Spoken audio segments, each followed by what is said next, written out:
Claire Nolan's hands didn't shake as she signed the divorce papers, but they trembled when she tore up the pregnancy test moments later. The bathroom tiles were cold beneath her knees, the shredded plastic scattering like confetti for a celebration that would never happen. Her husband had made his choice. Her sister had made hers too. Now Claire would make one that would cut everything clean. She would disappear. What she didn't know was that walking away from one betrayal would deliver her straight into the hands of a man far more dangerous, and that 5 years later, her daughter's illness would drag every buried secret back into the light. Before we begin Claire's story, if you're watching from anywhere in the world, drop a comment below telling me what city you're tuning in from. I love seeing how far these stories travel. And if you're ready for a tale of secrets, survival, and second chances, hit that like button and settle in, because this one's going to break your heart before it puts it back together. The law office smelled like furniture polish and broken promises. Claire Nolan sat across from her husband, ex-husband, she corrected herself, and watched him sign his name with the same careless flourish he'd used on their marriage certificate 3 years earlier. David's lawyer, a sharp-eyed woman in a charcoal suit, slid the papers across the mahogany table with practiced efficiency. "Initial here, here, and here," the lawyer said, her tone bored. This was just another Tuesday for her. Another marriage reduced to paperwork. David didn't look at Claire. He hadn't really looked at her in months, not since she'd walked in on him with Jessica in their bedroom. Not since she'd realized the affair had been going on for over a year. Not since she'd understood that her own sister had been the one to unlock the door that afternoon, knowing exactly what Claire would find. "Sign here, Mrs. Nolan," her own lawyer prompted gently. Claire picked up the pen. Her hand was steady. She'd cried all her tears weeks ago, in the shower where David couldn't hear her, in her car before walking into work, in the dark hours before dawn, when sleep refused to come. Now there was just a hollow space where her heart used to be, and a grim determination to survive this with whatever dignity she had left. She signed, Claire Elizabeth Nolan, soon to be Claire Elizabeth Carter again. Back to her maiden name. Back to being alone. "That's everything," David's lawyer said, gathering the documents with brisk efficiency. "The house goes to Mr. Nolan, as agreed. Mrs. Nolan receives her personal possessions and half the savings account, minus legal fees. No alimony, no further claims." Claire had agreed to all of it. She didn't want the house, not when every room held memories of a marriage that had been a lie. She didn't want his money, she just wanted out. David stood first, buttoning his jacket. For a moment his eyes flickered toward her, and she saw something that might have been regret, or perhaps just relief that she hadn't fought him harder. "Claire," he started. "Don't," she said quietly. "Just don't." He nodded and left without another word.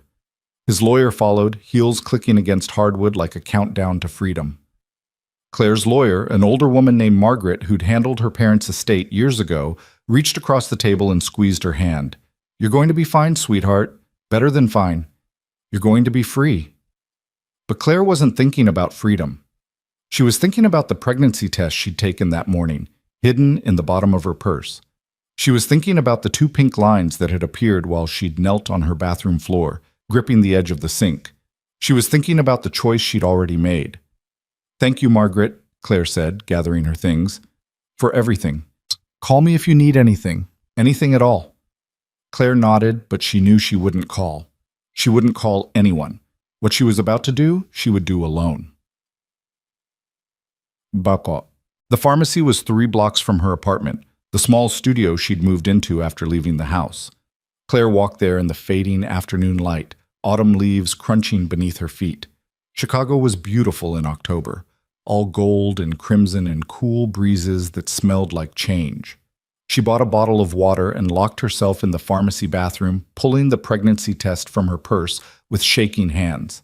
She'd taken one that morning, but some desperate part of her needed confirmation, needed to know for certain before she made the decision that would alter everything. 3 minutes later, she stared at the same 2 pink lines. Pregnant. 6 weeks, maybe 7. It had to be David's. There had been no one else. Not even after she'd caught him cheating. The timeline made her stomach turn. She'd conceived their child right around the time he'd been planning his exit, right when Jessica had probably been whispering in his ear about leaving his wife. Claire's hand moved to her stomach, flat and unchanged beneath her sweater. A life growing there. A piece of David that would tie her to him forever, link her to the man who'd shattered her trust and the sister who'd helped him do it. No. The decision crystallized in that moment, sharp and clear as broken glass. She wouldn't tell him. She wouldn't give him the chance to pretend he cared, to use the baby as leverage or obligation. She wouldn't raise a child with a man who'd chosen someone else. She wouldn't bind herself to him for 18 years of custody battles and awkward exchanges. She pulled the test apart, tearing the plastic into pieces small enough to flush. The evidence disappeared down the pharmacy toilet, and with it, any connection to the future David might have expected. Claire washed her hands, dried them carefully, and walked out into the October evening with her shoulders straight and her decision made. She would handle this alone, a clinic maybe, or adoption, or she couldn't think that far ahead, not yet. First, she needed to disappear from David's life completely. She needed space to breathe, to think, to figure out what kind of future she could build from the wreckage of her marriage. Her phone buzzed. A text from Jessica. "Can we talk? Please?" Claire deleted it without responding. She'd deleted the last 7 messages from her sister, too. There was nothing Jessica could say that would make any of this hurt less. Nothing that would explain why she'd betrayed her own blood for a man who'd proven himself a liar. Another text came through, this one from an unknown number. "Miss Carter? This is Robert Chen from North Shore Medical Center. We have your test results from last week's blood work. Could you call us at your earliest convenience?" Claire frowned. She'd had routine blood work done at her annual physical 2 weeks ago, before everything had fallen apart. She'd forgotten all about it. She called the number, expecting nothing more than the usual, "Everything's fine, see you next year." "Miss Carter," Dr. Chen's voice was professionally neutral. "Thank you for calling back. I wanted to discuss some abnormalities we found in your blood panel." Claire's heart stuttered. "Abnormalities?" "Nothing immediately concerning, but I'd like to run additional tests. Some of your markers suggest possible autoimmune activity. Have you been experiencing any unusual symptoms? Fatigue? Joint pain, unexplained bruising?" She thought about the exhaustion she'd attributed to stress, the way her hands had been aching lately. "Some fatigue, but I thought, I've been going through a difficult time." "Stress can certainly exacerbate underlying conditions. I'd like to schedule you for a follow-up next week. We'll run a more comprehensive panel, just to be safe." Safe. Nothing about her life felt safe anymore. "Okay," Claire agreed, because what else could she do? "Next week. Next." She ended the call and stood on the sidewalk, watching traffic flow past. Divorced, possibly pregnant, potentially sick. The hits just kept coming. Her phone rang. Not a text this time, but an actual call. Jessica's name lit up the screen. Claire almost ignored it, almost kept walking. But something made her answer. Maybe the same self-destructive impulse that had made her go home early that day, that had made her open the bedroom door, that had made her see the truth she'd been avoiding for months. "What?" Claire said flatly. "Claire, please, I need to talk to you. It's important." "I can't imagine what you and I have to talk about, Jessica. I made a mistake. I know I did. But there's something you need to know about David, about his business. You're in danger." Claire laughed, the sound bitter and sharp. "I'm in danger? From what? His lies?" "Too late. I already found those." "Not lies. Real danger. Claire, he's involved with people, bad people. I only found out after you left, and I've been trying to reach you." "Stop." Claire's voice cut through her sister's rambling. "I don't care. I don't care what David's involved in, who he's working with, or what trouble he's gotten himself into. That's not my problem anymore. We're divorced. As of 4 hours ago, I have nothing to do with him." "But they might not know that. Claire, these men, they know about you. They know where you live. I think they're going to try to use you to get to David, and you need protection." "From who? You?" Claire's laugh was ugly now. "You slept with my husband, Jessica. You helped him cheat on me, and now you want me to believe you're trying to protect me?" "I'm trying to make it right. Claire, please, just listen." "No, I'm done listening to you. I'm done with all of it. Don't call me again." Claire hung up and blocked the number immediately. Then she blocked David's number too, and the numbers of 3 mutual friends who'd been sending her concerned messages she'd been ignoring. She blocked her way to isolation, one contact at a time, until her phone felt lighter in her hand. The apartment was dark when she got home. She didn't bother turning on the lights. She just collapsed onto the couch and stared at the ceiling, trying to process everything that had happened in the span of a single day. Divorced, free, alone, pregnant maybe, sick possibly, in danger according to Jessica's desperate call. She didn't believe the danger part. Jessica was dramatic on her best days, and this reeked of manufactured crisis. David was a real estate developer with a gambling problem and a wandering eye, not some kind of criminal. Whatever Jessica thought she knew, it was probably exaggerated. Claire's hand moved to her stomach again, that unconscious protective gesture she'd already started making. What would she do? She had savings, not much, but enough to start over somewhere. She could leave Chicago entirely, find a small town where nobody knew her name or her history. She could raise this baby alone if she decided to keep it. The thought terrified and thrilled her in equal measure. A knock at the door shattered her thoughts. Claire froze. It was nearly 8 o'clock. She wasn't expecting anyone. The knock came again, louder this time, more insistent. "Claire, open the door!" Jessica's voice, muffled but urgent. "Go away," Claire called. "Claire, please, they're coming. You need to leave right now. Stop being dramatic and leave me alone. I'm not being dramatic. There are men watching your building. Claire, I'm serious. You're in—" The sound of footsteps in the hallway cut Jessica off. Heavy footsteps. Multiple people. Claire stood slowly, her heart beginning to race. Through the peephole, she could see Jessica's face, pale and frightened. And behind her, 3 large men in dark clothing, advancing down the narrow corridor. "Claire, run!" Jessica screamed. "Don't open the—" The door shook with a tremendous impact. Not a knock this time, a kick. The frame splintered. Claire stumbled backward, her mind refusing to process what was happening. This wasn't real. This was some nightmare version of her already terrible day. The door burst open.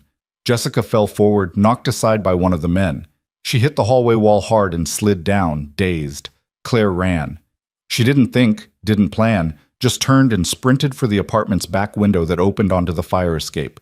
Behind her, she heard heavy footfalls, angry voices in a language she didn't recognize. Her hands fumbled with the window lock. It stuck. It always stuck. And she'd been meaning to fix it, and now she was going to die because of a stubborn window lock. It gave. She shoved the window up and climbed through, nearly falling 3 stories before her hands caught the fire escape railing. Below, the alley was dark and empty. Above, she could hear the men searching her apartment, destroying her fragile sanctuary. Claire climbed down, her breath coming in gasps, her mind a white noise of terror. When her feet hit the alley pavement, she ran without looking back, her entire world reduced to the simple imperative, survive. She burst onto the main street, nearly getting hit by a taxi. The driver laid on the horn, shouting curses. Claire didn't stop. She ran past closed shops and startled pedestrians, her lungs burning, her vision blurring with tears and panic. A hand caught her arm and pulled her into a doorway so suddenly she almost screamed. "Don't," a male voice said quietly. "They're right behind you." Claire looked up into dark eyes set in a face that was all hard angles and controlled calm.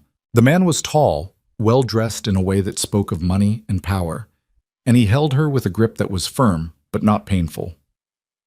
"Who?" she started. "Quiet!" His eyes tracked something over her shoulder. There. Claire twisted to look. The 3 men from her apartment were on the street now, scanning the crowd with predatory focus. One of them pointed in her direction. "Come with me," the stranger said. "Now." "I don't know you. You don't know them either, but they just broke into your home. So you can trust me for the next 5 minutes, or you can go back out there and see what they want. Your choice." It wasn't really a choice. Claire let him pull her deeper into the doorway, through a door she hadn't noticed, into a building that smelled like expensive cologne and old wood. A restaurant, she realized. An upscale Italian place she'd walked past 100 times but never entered. The man guided her through the main dining room, past startled waiters and curious diners, into a back hallway that led to a private room. He closed the door behind them and locked it. "Sit," he said, gesturing to a leather chair. Claire sat because her legs were shaking too badly to keep standing. Who are you? Marco DeLuca. He moved to the small bar in the corner and poured something amber into a glass. Drink this. I don't... You're in shock. Drink. She took the glass with trembling hands and sipped. Whiskey, smooth and expensive, burning all the way down. It helped, a little. Enough that she could breathe again. Marco pulled out his phone and made a call. Vincent, I need a car out back in 5 minutes. And find out who sent 3 of Petrov's men to an apartment on Addison Street tonight. Yes, now. He ended the call and looked at Claire with an expression that might have been concern if his face weren't so carefully controlled. Are you hurt? He asked. No, I don't think so. What's happening? Who were those men? Why did they come after me? That's what I'm trying to find out. But I'm going to guess it has something to do with David Nolan. Claire's blood went cold. How do you know my husband? Ex-husband, as of this afternoon. Congratulations on your freedom. His tone was dry. And I know David because he owes money to some very dangerous people. People who don't take kindly to being cheated. David's a real estate developer. He gambles, but he's not... He would. He did. And now those people think you might be useful leverage to get their money back. Marco studied her with eyes that missed nothing. Your sister tried to warn you. She may have betrayed you with your husband, but she didn't want you dead. How do you know about Jessica? How do you know any of this? Marco's smile was thin. I know a lot of things, Claire. It's my business to know. And right now, what I know is that you're in serious danger from people who won't hesitate to hurt you. So you have 2 choices. You can walk out that door and try to handle this yourself, or you can let me help you. Why would you help me? You don't even know me. I don't like seeing innocent people caught in the crossfire of other men's mistakes, and I particularly don't like Dmitry Petrov thinking he can operate in my city without consequences. Marco's expression hardened. Consider this professional courtesy. Claire's head was spinning. Your city? Who are you? Someone who can keep you safe until we figure out how to resolve this situation. That's all you need to know right now. A knock at the door interrupted them. Mr. DeLuca, the car's ready. Marco stood, buttoning his jacket. We're leaving. My people will take you somewhere secure while I handle this. I'm not going anywhere with you. Claire stood too, though her legs still felt unsteady. I don't know you. For all I know, you're working with those men. If I were working with them, you'd already be in their hands. Think, Claire. Use that intelligent mind of yours. He moved toward the door. Those men will be watching your apartment. They'll be watching your friends' homes, your workplace, anywhere they think you might run. In about 12 hours, David will be dead, and they'll decide you're no longer useful. So you can trust me for one night, or you can take your chances out there. But decide quickly, because we're running out of time. Claire's hand went to her stomach again, that protective gesture she couldn't seem to stop. There was a life inside her, maybe. A future that deserved better than being collateral damage in David's catastrophically bad decisions. One night, she said finally, and then I want answers. All of them. Marco's smile was approving. Smart girl, come on. He led her through the restaurant's back entrance to a waiting black car. The driver was a large man with watchful eyes who nodded respectfully at Marco and opened the rear door for Claire. She hesitated at the threshold, every instinct screaming that she was making a terrible mistake. But behind her was chaos and violence and men who wanted to use her. Ahead was a stranger who'd already saved her once, whose calm authority suggested he was exactly as dangerous as the situation required. Claire got in the car. Marco slid in beside her, and the driver pulled away from the curb with smooth efficiency. Through the tinted windows, Claire watched her neighborhood slip past. The coffee shop where she bought her morning latte, the dry cleaner who knew her by name, the park where she sometimes sat on her lunch break. Her ordinary life, disappearing behind her. Where are we going? She asked quietly. Somewhere safe. Somewhere they won't think to look. Marco was typing something on his phone, his fingers moving quickly. I have a property outside the city. Secure. Private. You'll stay there tonight. And then what? And then I figure out how to resolve your problem without it following you for the rest of your life. Claire turned to look at him fully for the first time. In the dim light of the car, his face was all shadows and sharp edges, but there was something in his eyes that suggested he meant what he said, or at least that he believed he could deliver on the promise. "Why are you really doing this?" she asked. "People don't just help strangers for no reason." Marco's smile was slight. "Maybe I have my reasons. Or maybe I just don't like bullies. Does it matter?" "It might." "Then here's the truth. David Nolan made the mistake of thinking he could cheat Dmitry Petrov and get away with it. Petrov decided to send a message by going after David's wife. But Petrov operates in Chicago without my permission, and I don't appreciate him creating chaos in my territory. So helping you serves my interests as well as yours. Is that honest enough?" "Too honest, maybe." Claire processed his words slowly, understanding dawning like cold water. "You're a criminal. I'm a businessman with complicated interests. There's a difference." "Is there?" "You're alive, aren't you? Those men would have taken you somewhere very unpleasant and done things that would have made you wish you were dead. Instead, you're in a comfortable car heading towards safety. So yes, Claire, there's a difference." She couldn't argue with that logic, as much as she wanted to. She turned back to the window, watching the city give way to suburbs, then to countryside. The drive took almost an hour, long enough for exhaustion to creep in around the edges of her adrenaline. Finally, the car turned down a long private drive lined with old oak trees. At the end sat a house, more of an estate, really, all stone and glass and careful lighting that made it look like something from a magazine. "This is yours?" Claire asked, unable to keep the surprise from her voice. "One of several properties. Come on." The driver opened her door. Claire stepped out into cool night air that smelled like pine and autumn leaves. So different from the city, so quiet. Marco led her inside through rooms furnished with obvious money but surprising taste. Nothing ostentatious, nothing that screamed wealth, just quality and comfort. "The guest room is upstairs, second door on the right," he said. "There's a bathroom attached. My housekeeper keeps the place stocked, so you'll find everything you need. Tomorrow, we'll figure out next steps." "What about tonight? What are you going to do?" "I'm going to make some calls, have some conversations, resolve your problem." He loosened his tie, and for the first time since she'd met him, looked almost tired. "Try to get some sleep, Claire. You're safe here." "How can you be sure?" "Because anyone who wants to hurt you would have to go through me first. And I promise you, that's not a fight they want." There was something in his voice, not arrogance, but absolute certainty, that made her believe him.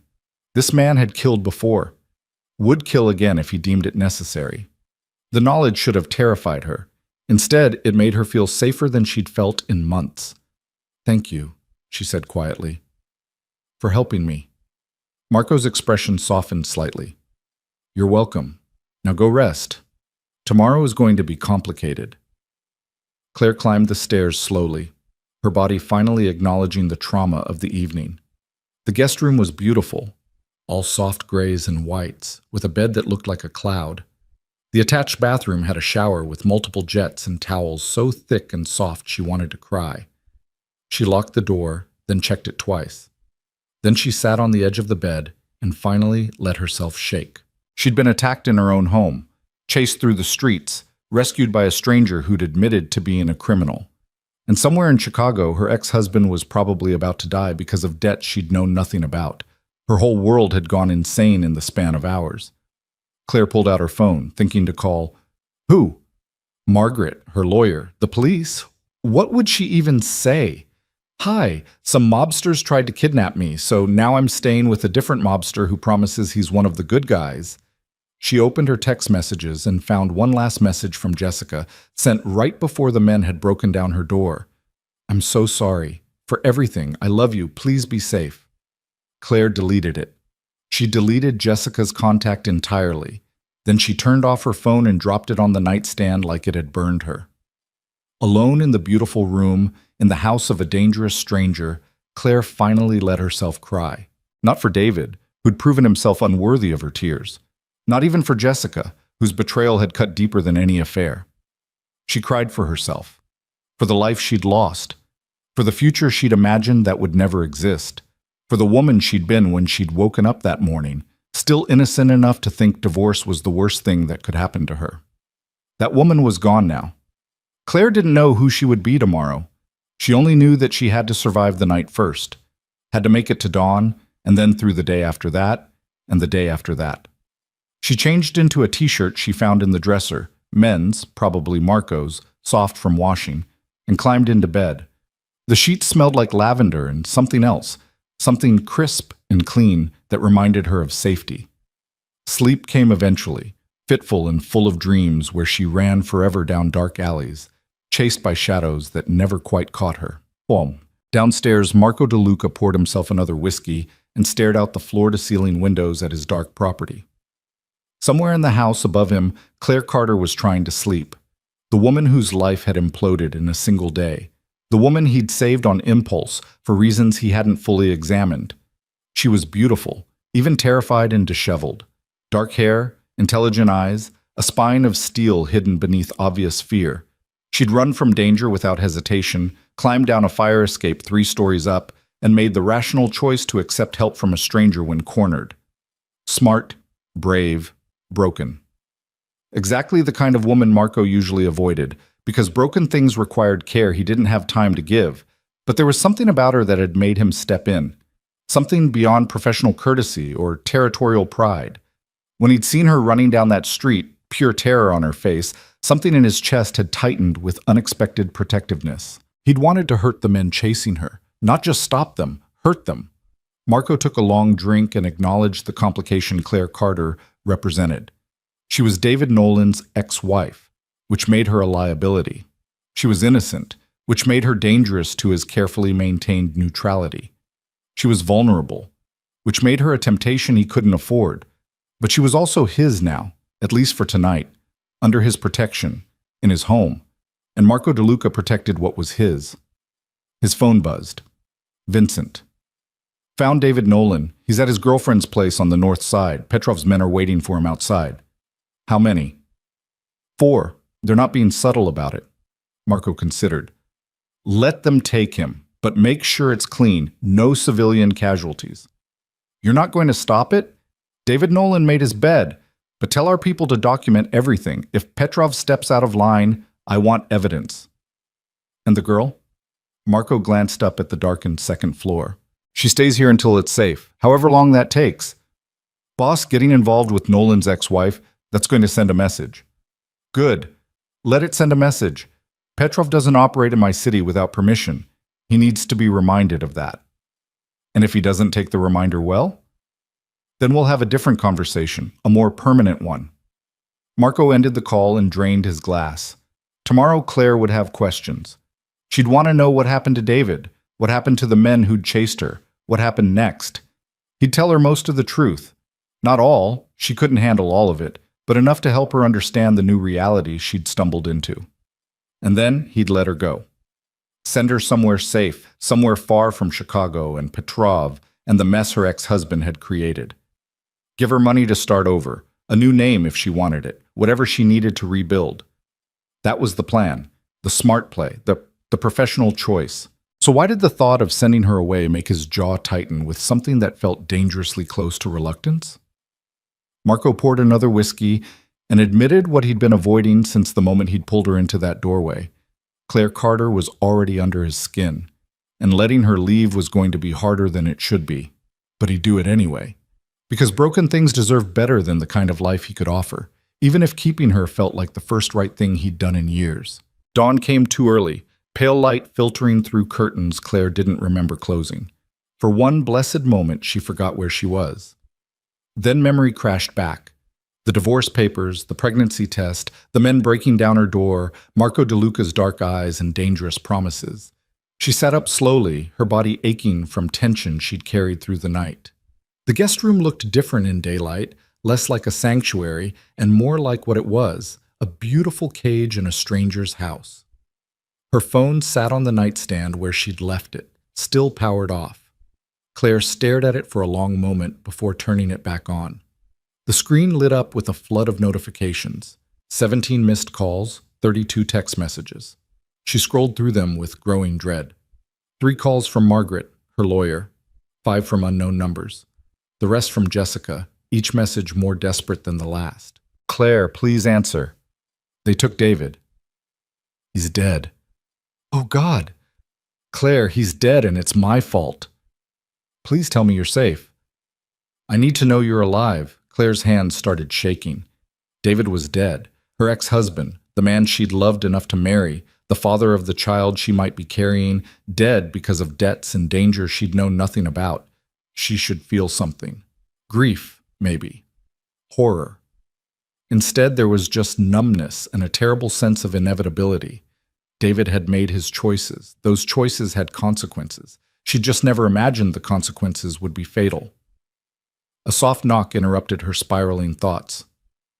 Claire, are you awake? Marco's voice, calm and controlled even through the door. She pulled the borrowed t-shirt down and opened the door. Marco stood in the hallway, dressed in different clothes than last night, dark slacks and a crisp white shirt with the sleeves rolled to his elbows. He looked refreshed, unbothered, like he hadn't spent the night orchestrating whatever had happened in Chicago. David's dead, Claire said without preamble. Marco's expression didn't change. I know. I'm sorry. Are you?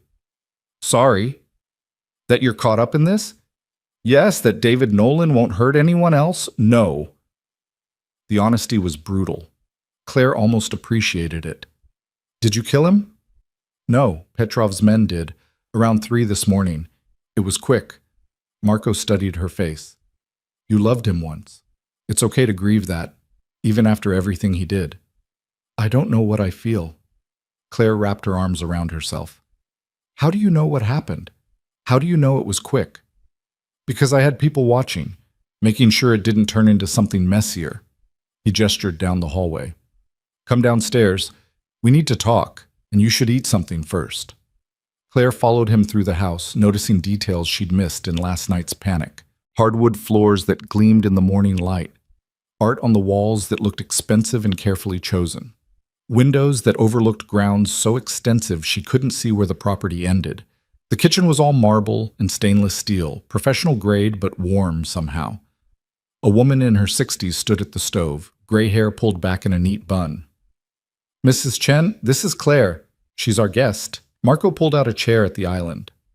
Claire, this is my housekeeper. She makes the best eggs you'll ever have. Mrs. Chen smiled, her eyes kind. Scrambled or over easy, dear? Scrambled, thank you. Claire sat, feeling surreal. Yesterday she'd signed divorce papers. Last night she'd fled from men who wanted to hurt her. This morning she was having breakfast with a mobster and his grandmother like housekeeper. Mrs. Chen set a plate in front of her, perfectly scrambled eggs, crispy bacon, toast with butter melting into it. The smell made Claire's stomach growl despite everything. Eat, Marco said, pouring coffee into 2 mugs. Then we'll talk about what happens next. Claire picked up her fork mechanically. The eggs were incredible, creamy and rich. She ate without tasting, fueling her body while her mind raced. Marco waited until she'd finished half the plate before speaking. David owed Dmitry Petrov $300,000, money from a real estate deal that went bad. David promised to pay it back, then disappeared with the funds instead. Petrov doesn't forgive debt. Why didn't David just tell me? We could have, worked something out. Because by the time you would have found out, the debt had grown to $500,000 with interest. And because David was using that money to set up a new life with your sister. He wasn't planning to pay Petrov back at all. The bacon turned to ash in Claire's mouth. Jessica knew? Not at first. But she found out about 2 weeks ago. That's when she started trying to warn you. A little late for warnings. Claire pushed the plate away, her appetite gone. What about me? Am I still in danger? Marco leaned against the counter, coffee mug cradled in his hands. That depends. Petrov thinks you might know where David hid the money. Do you? I don't even know what money you're talking about. David and I kept separate accounts after... She stopped. After she'd caught him cheating. After she'd started preparing for divorce. I have no idea what he did with $500,000. I believe you. The question is whether Petrov will. Can't you just tell him I don't know anything? I could, but Petrov doesn't trust easily, and he's going to want proof, which means he'll want to question you himself. Marco's eyes met hers. I won't let that happen. There was steel in his voice, a promise that sounded dangerously close to protection. Claire didn't know how to feel about that. She'd spent one night under this man's roof. That didn't make them allies. It certainly didn't make them friends. So what do I do? Hide here forever? You disappear. Not forever, just long enough for Petrov to lose interest. I'll handle the situation with him, make it clear you're not worth pursuing. In a few months, maybe 6, you can come back. Or you can start over somewhere new, your choice. Claire's hand moved to her stomach, that protective gesture becoming habit. Disappear, start over. It wasn't what she'd planned, but then nothing about the last 24 hours had been planned. Where would I go? I have properties in other cities, or I can set you up somewhere neutral, Boston maybe, or Portland, somewhere far from Chicago and Petrov's attention. You'd need a new name, new documentation. I can arrange all of that. Why? The question came out sharper than she intended. Why are you doing all this for me? You said it was professional courtesy, but this is more than that. So what do you really want? Marco set down his coffee mug with careful precision. You want the truth?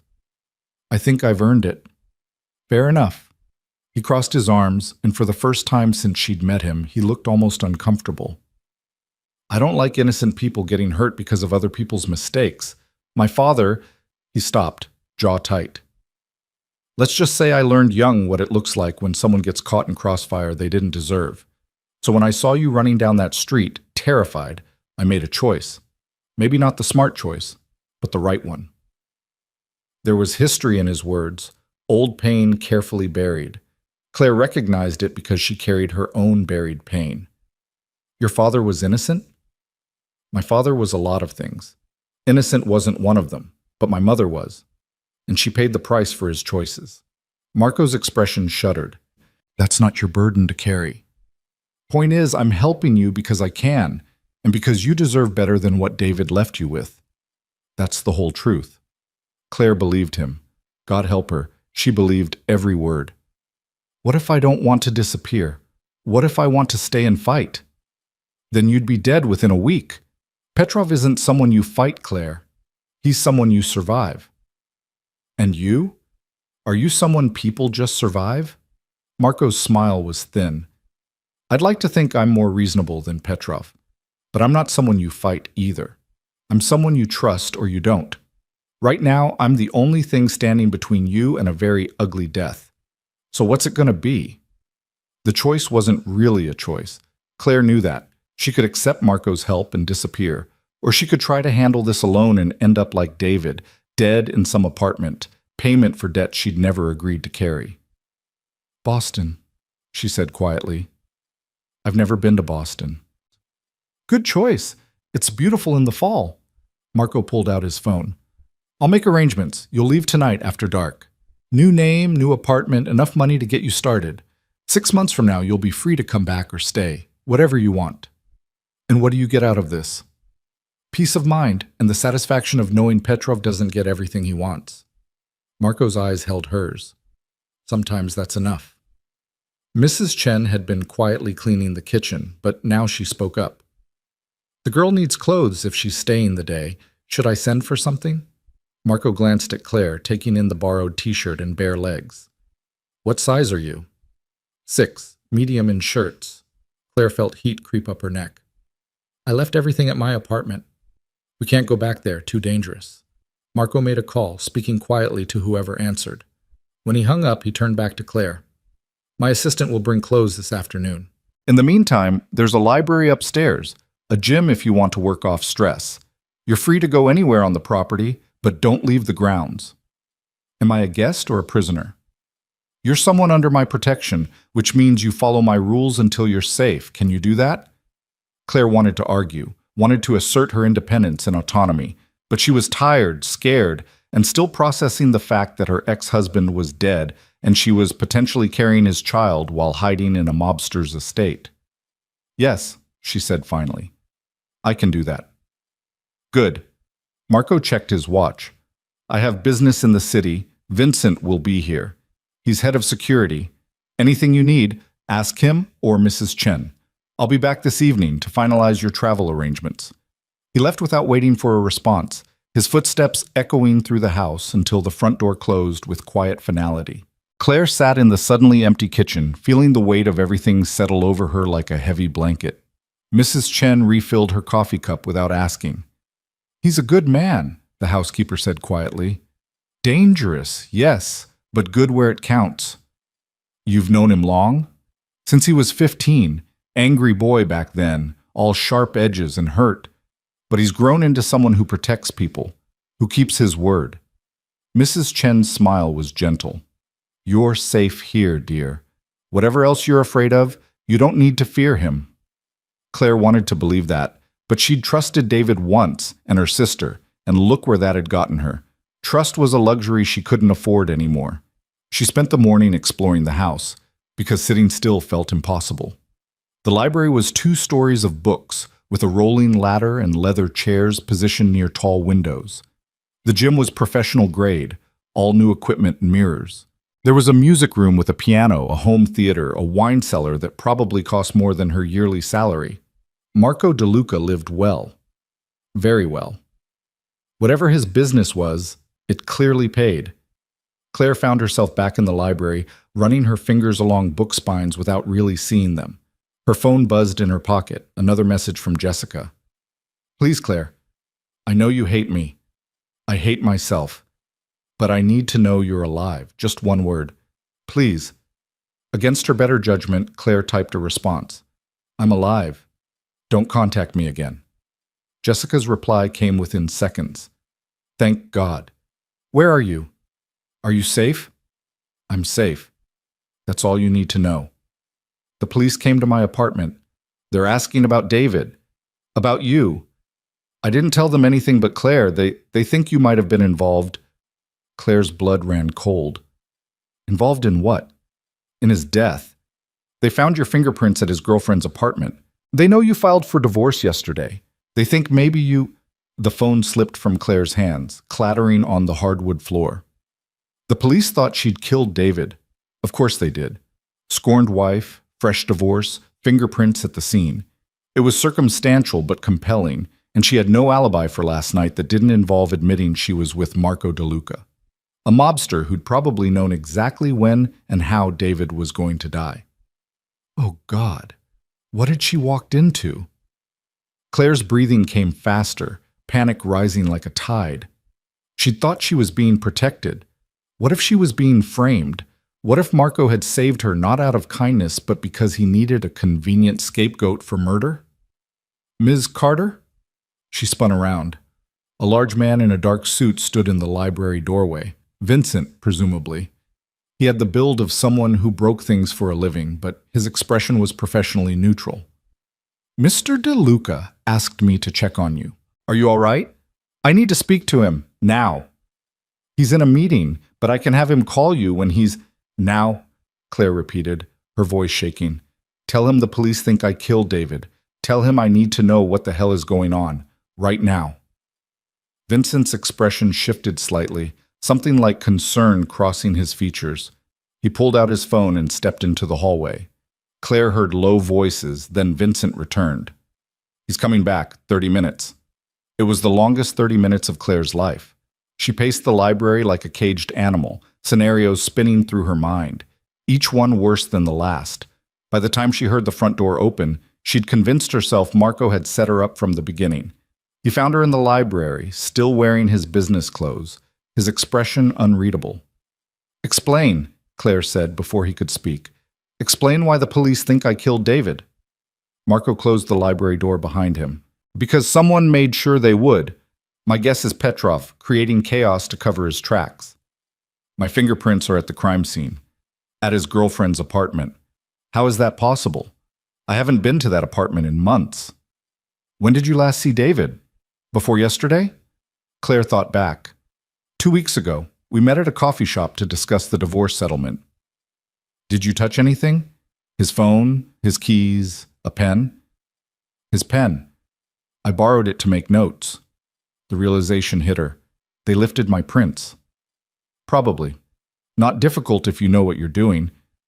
They transferred them to something at the apartment, made sure the police would find them. Now you're a suspect, which gives Petrov leverage. He can offer to clear your name in exchange for information about David's missing money." But I don't have any information. I know that. He doesn't. Or maybe he does and doesn't care. Either way, it's leverage. Marco moved closer, and Claire fought the urge to back away. This is why you need to disappear, Claire. Not in 6 months. Tonight. The police will want to question you. If you're not here, they can't. Running makes me look guilty. Staying makes you vulnerable. And potentially dead. His voice was hard now, brooking no argument. This isn't a debate. You're leaving tonight as planned. I'll handle the police, and I'll handle Petrov. Your job is to stay alive. By running away and letting everyone think I'm a murderer? By staying alive long enough for me to prove you're not. Do you trust me? The question hung between them. Did she trust him?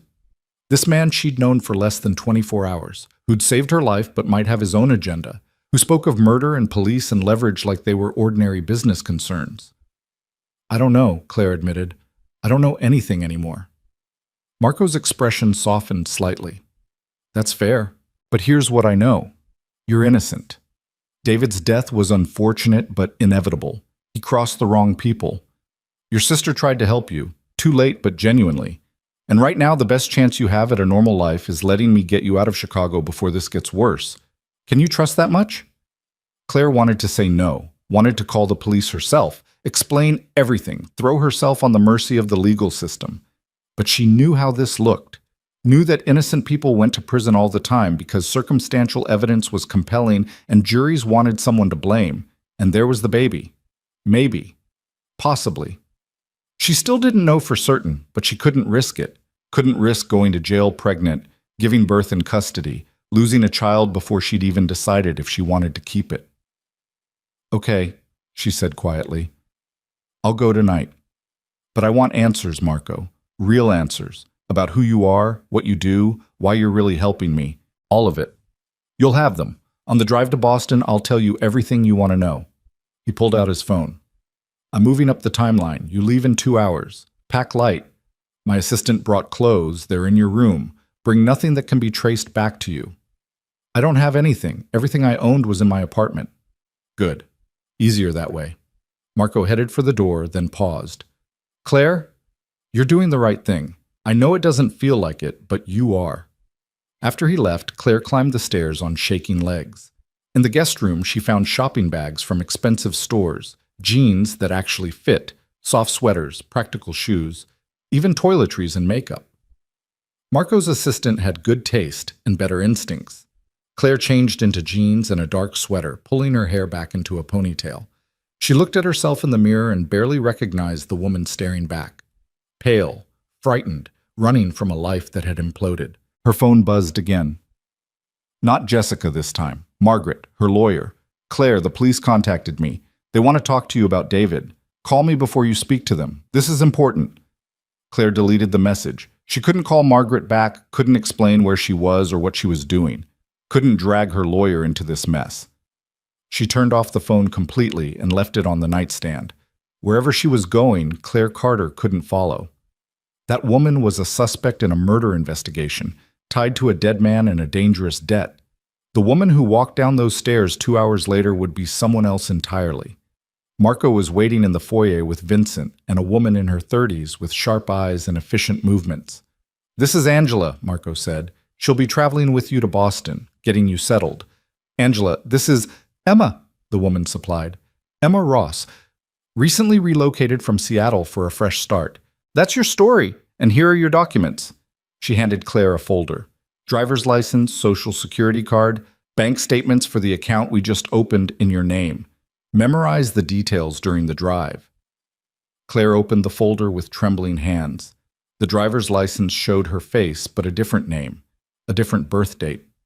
Emma Jane Ross, born April 15th, 1993 in Seattle, Washington.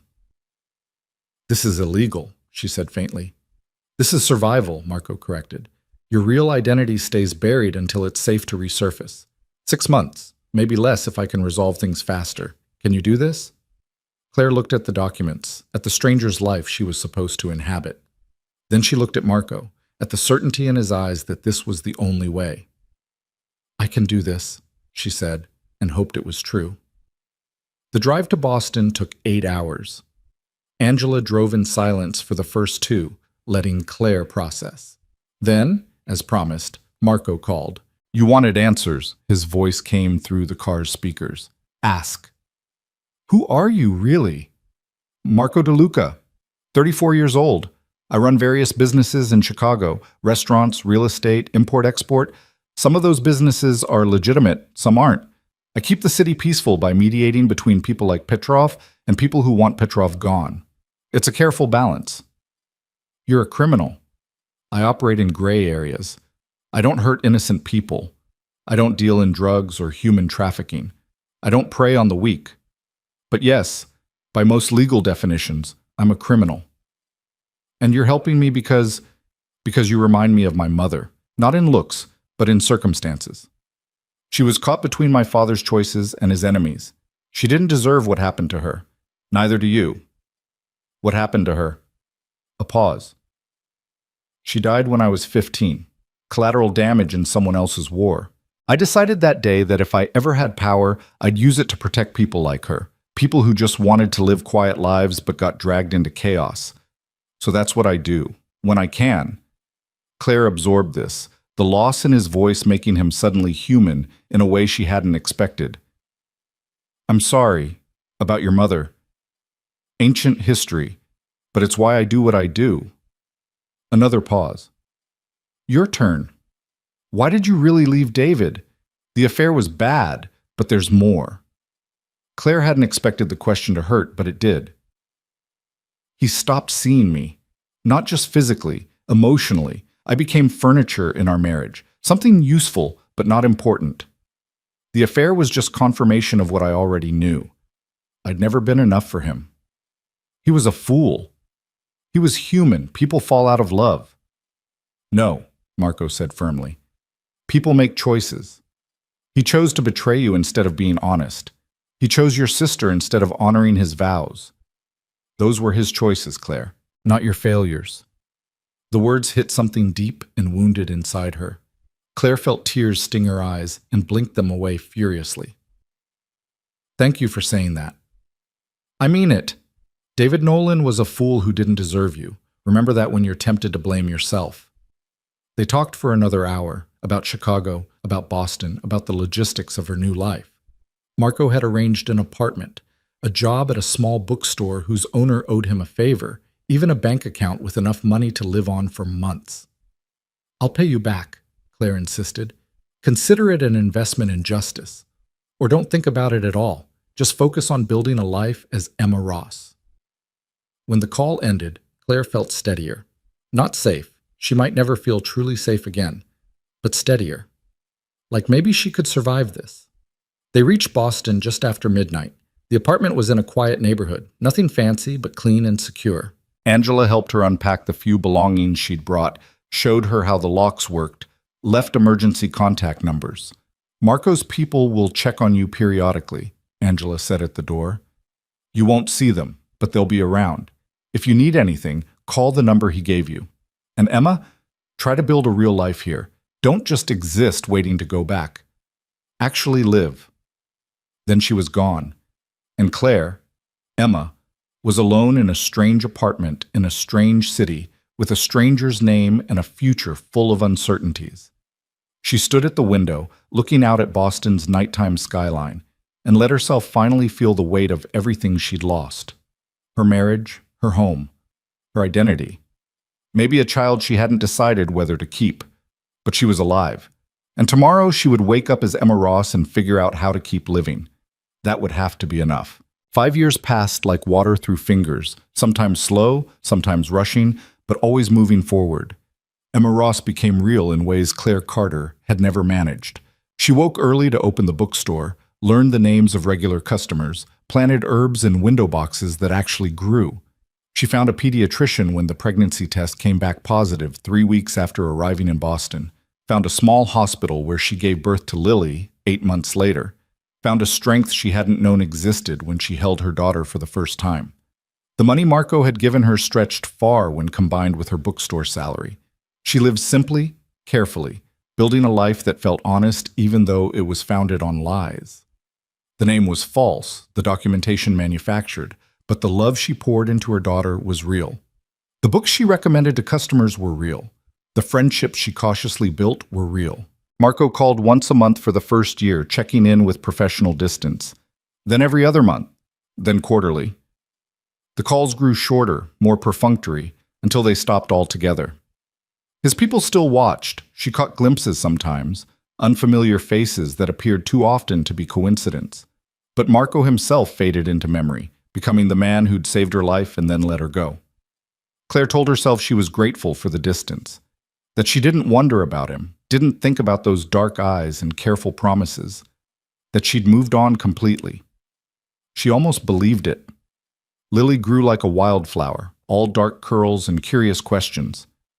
She had David's eyes, but Claire's smile, and a stubbornness that belonged entirely to herself. At 2, she refused to sleep without her stuffed rabbit. At 3, she insisted on reading the same book 17 times in a row. At 4, she announced she wanted to be a dinosaur when she grew up, not a paleontologist, an actual dinosaur. Claire loved her with a ferocity that sometimes scared her. This tiny person who'd come from betrayal and loss, who represented everything complicated and painful about her past, had somehow become the best part of her present. But at 5 years old, Lily started getting sick. It began with fatigue that Claire attributed to growth spurts, then bruises that appeared too easily, lingered too long, then nosebleeds that wouldn't stop, fevers that spiked without warning. Claire took her to the pediatrician, who ran tests and referred them to a specialist, who ran more tests and delivered news that made the world tilt sideways.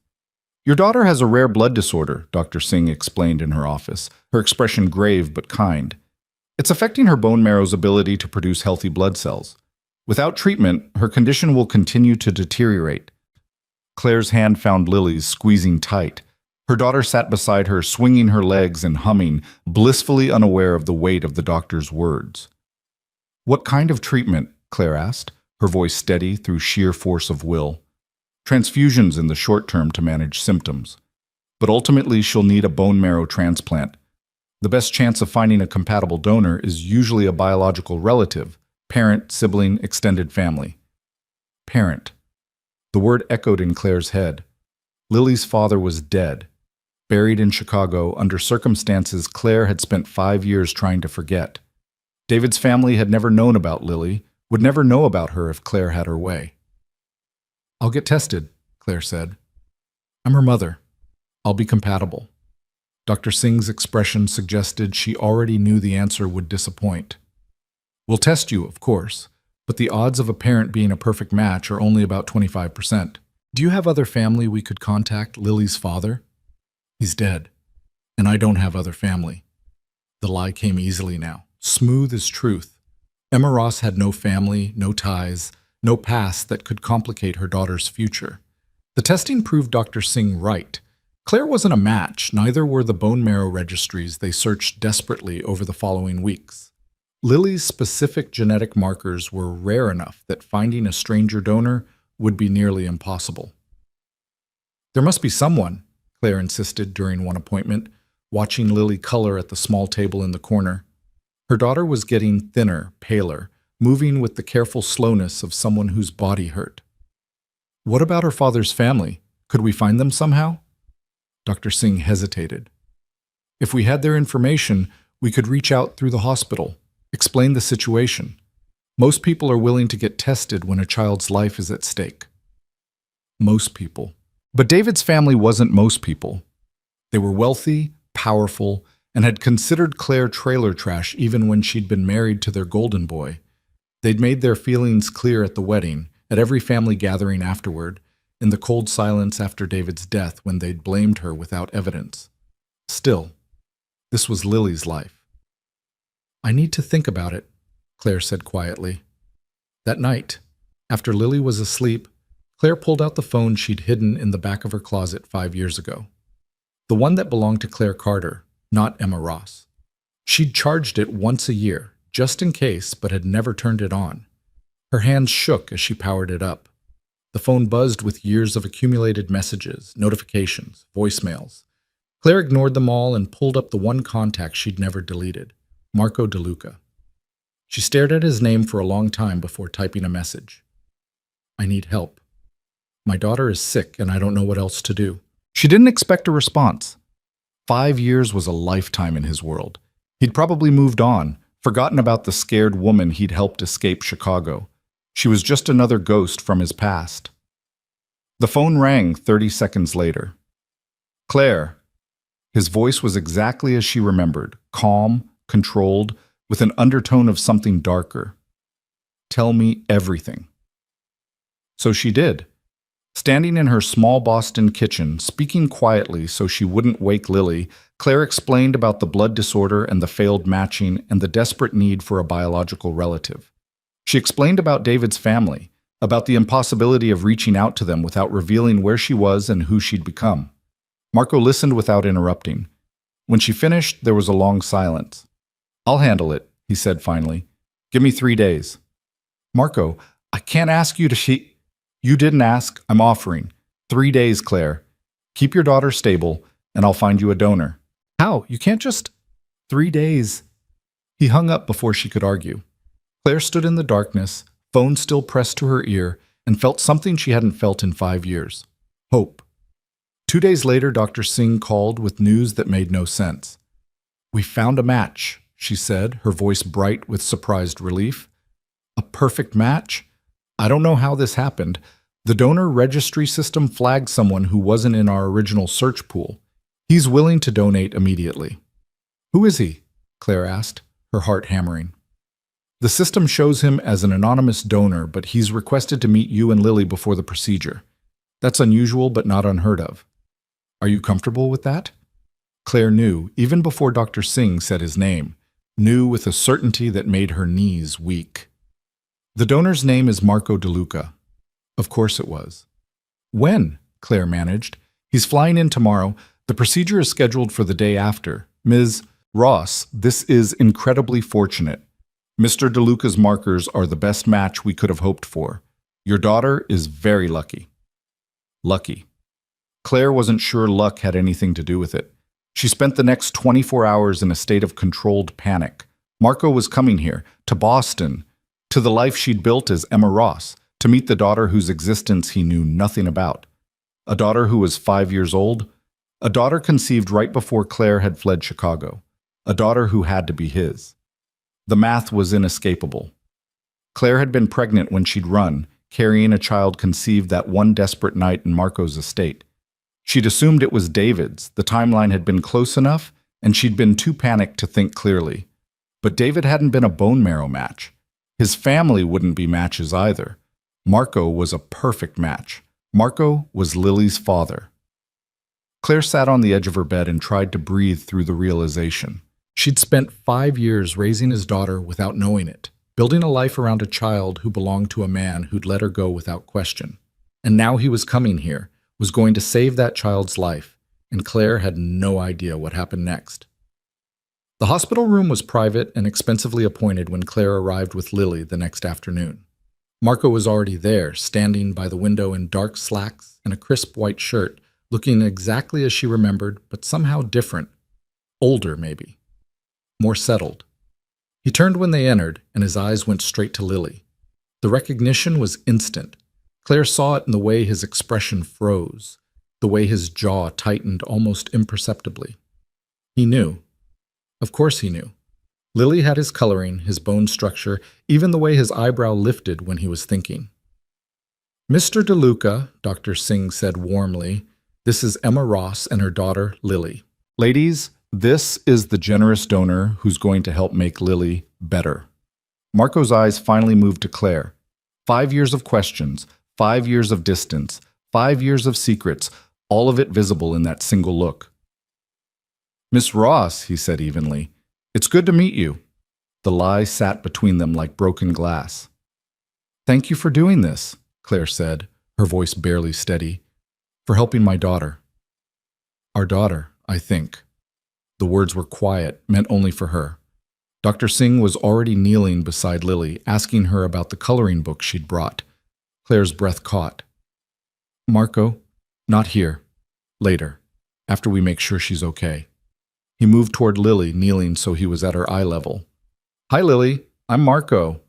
Lily studied him with serious dark eyes. You're going to give me your blood? Sort of. Something called bone marrow. It's going to help your body make healthy blood again. Will it hurt you? A little. But I don't mind. You're worth it. Lily considered this, then held out her stuffed rabbit. Mr. Hops is scared. Can you tell him it's okay? Marco took the rabbit with careful reverence. Mr. Hops, I promise everything's going to be fine. You're very brave for taking such good care of Lily. Watching them together, this dangerous man and her fragile daughter, Claire felt something crack open in her chest. Lily was already reaching for him, trustful in the way children were, and Marco was handling her like she was made of spun glass. Dr. Singh stood. We'll need to run a few more tests before tomorrow's procedure, but everything looks excellent. Mr. DeLuca, if you'll come with me, we'll get you prepped. Marco stood, handing Mr. Hops back to Lily. His eyes found Claire's again. I'd like to talk with Ms. Ross privately. Is there somewhere we could meet after this? There's a family consultation room down the hall. I can have someone show you. 20 minutes later, Claire found herself in that small room with Marco. The door closed, shutting out the hospital sounds, leaving them in silence that felt deafening. She's mine, Marco said. Not a question. I didn't know, Claire said quickly. I swear, Marco, I thought David and I, the timeline was close and I was so focused on running that I never… How old is she? 5. She turned 5 last month. Marco did the math in his head. You were pregnant when you left Chicago. Yes, but I didn't know for certain until I'd been here a few weeks, and by then you'd already helped me disappear, and I wanted to give her a normal life, away from all of it, away from me. The words stung because they were true.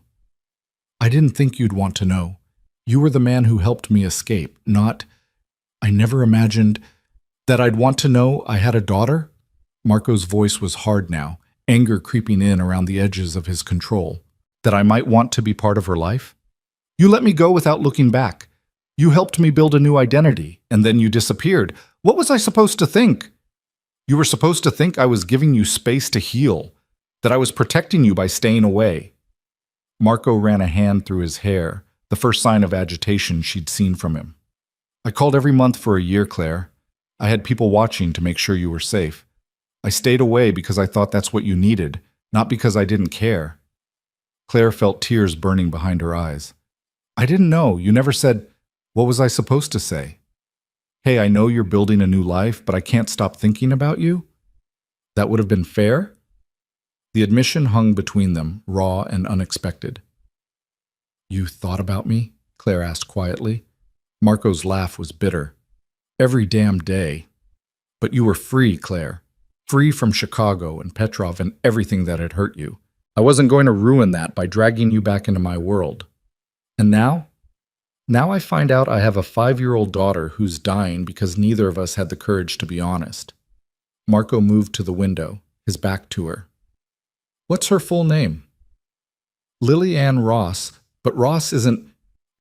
legally it is, but what would you have named her if you'd known the truth? Claire's throat tightened. I don't know. I never let myself think about it. Marco turned back to face her. After tomorrow, after the transplant, we're going to have a very long conversation about what happens next, about how we tell her the truth, about what kind of relationship I get to have with my daughter. Marco, I can't just… Yes, you can. She's my child, Claire. Mine. And I've already missed 5 years of her life because we were both too scared to be honest. I'm not missing any more. There was steel in his voice, the same absolute certainty she'd heard 5 years ago when he'd promised to keep her safe. This wasn't a request. It was a statement of fact. Okay, Claire said, because what else could she say? He was right. Lily deserved to know her father, deserved the chance to have both parents in her life, whatever that looked like. Okay, Marco echoed. Some of the tension left his shoulders. Now, tell me everything. What she likes, what she's afraid of, what makes her laugh. I want to know my daughter. So Claire told him. About Lily's obsession with dinosaurs and how she insisted on wearing mismatched socks because matching was boring. About how she sang made-up songs in the bathtub and refused to eat anything green except pickles. About her fierce loyalty to Mr. Hops and her gentleness with other children, and her absolute terror of thunderstorms. Marco listened to every word like he was memorizing scripture, and when Claire finally ran out of stories, he asked the question she'd been dreading. "Why didn't you tell me? When you found out you were pregnant, why not call?" Claire chose honesty, because he deserved at least that much. "Because I was terrified of what it would mean, of tying myself to someone I barely knew, of bringing a child into your world, and because part of me thought you'd saved me out of guilt or obligation, not because you actually cared. Telling you about the baby felt like asking for something you never offered." "I would have offered everything," Marco said quietly. "If I'd known, I would have given you everything. I know that now. But then, I was just trying to survive." Marco studied her for a long moment. "We both made mistakes. We were both protecting ourselves instead of trusting each other. But that ends now, Claire. For Lily's sake, we have to do better. I'll try. I promise, I'll try. That's all I'm asking." The door opened and Dr. Singh appeared. "Mr. DeLuca, we're ready for your final prep. The procedure is scheduled for 7 a.m. tomorrow." Marco nodded, then looked back at Claire. "I'll see you in the morning. And Claire, thank you for taking care of her, for keeping her safe all these years." The words nearly broke her. Claire managed a nod, not trusting her voice. She spent that night in Lily's hospital room, watching her daughter sleep, trying to imagine what came next. Tomorrow, Marco would donate his bone marrow. In a few weeks, Lily would start to recover. And then Claire would have to figure out how to share her daughter with a man who lived in a world she'd spent 5 years trying to forget. But Lily would be alive. That was what mattered. Everything else they'd figure out somehow. The transplant went smoothly. Marco was in surgery for 2 hours while Claire paced the waiting room, alternating between praying to a god she wasn't sure she believed in and bargaining with the universe. When Dr. Singh finally appeared, smiling, Claire nearly collapsed with relief. Both procedures were successful. Mr. DeLuca is in recovery, and Lily's received the transplant. Now we wait and watch for her body to accept the new marrow. "Can I see her?" "Soon. She's still sedated. But Ms. Ross, I want you to prepare yourself. The next few weeks will be difficult. Her immune system will be compromised while the new marrow establishes itself. She'll need to stay isolated, and even small infections could be dangerous." Claire knew the drill. They discussed it endlessly before the transplant. "I understand. When can I see Marco?" "He's asking for you, actually. Room 412. Claire found him propped up in bed, pale but alert. An IV ran into his arm, and she could see the bandages from the extraction site. "How are you feeling?" she asked from the doorway. "Like someone drilled into my hip and stole my bone marrow. But I'll live." Marco's smile was faint. "How's Lily?" "Sedated, but the transplant went perfectly. Dr. Singh says we just have to wait now." "Then we wait." He gestured to the chair beside the bed. "Sit. We should probably have that conversation now, while we're both stuck here." Claire sat, folding her hands in her lap to keep them from shaking. "What do you want to know?" "Everything. But we can start with the practical things. Where do you live? How do you support yourself? What kind of life has Emma Ross built?" So she told him about the bookstore, about her small apartment in a neighborhood where people knew each other's names, about the careful simplicity she'd cultivated. She told him about raising Lily alone, about the fear and joy of single motherhood, about learning to trust herself in ways she never had before. Marco listened without judgment, asking occasional questions, his expression thoughtful. "You did well," he said when she finished. "Better than well. You built something real. It's built on lies, though. The name, the documentation, all of it. The name's a lie. The life is real. Don't confuse the two." Marco shifted carefully, wincing. "What do you want, Claire? For yourself? For Lily? If you could have anything, what would it look like?" The question caught her off guard. No one had asked her that in 5 years. "I want Lily to grow up safe and healthy. I want her to have choices, opportunities, a future that isn't limited by my mistakes. And I want—" She stopped, surprised by the truth that wanted to surface. "What?" Marco prompted gently. "I want to stop being afraid. I've spent 5 years looking over my shoulder, waiting for my past to catch up with me. I'm tired of it." Then come back to Chicago. Claire's head snapped up. What? Come back. The threat from Petrov ended years ago. He's dead, actually. Took over too much territory and someone took exception. David's debts died with him. You're not wanted for anything. The police investigation went cold when you disappeared. There's no reason for you to keep hiding. Except that Claire Carter is dead. Emma Ross exists. I have a life here. You have a half-life built on fear. You could have a whole one. Marco's eyes held hers. I'm not asking you to come back for me. I'm asking for Lily. So she can know her father, so you don't have to raise her alone, so you can both have the protection and resources my name provides. Your dangerous world, you mean? My world is what it is, but I've spent the last 5 years making it less dangerous, consolidating power, eliminating threats, building legitimate businesses.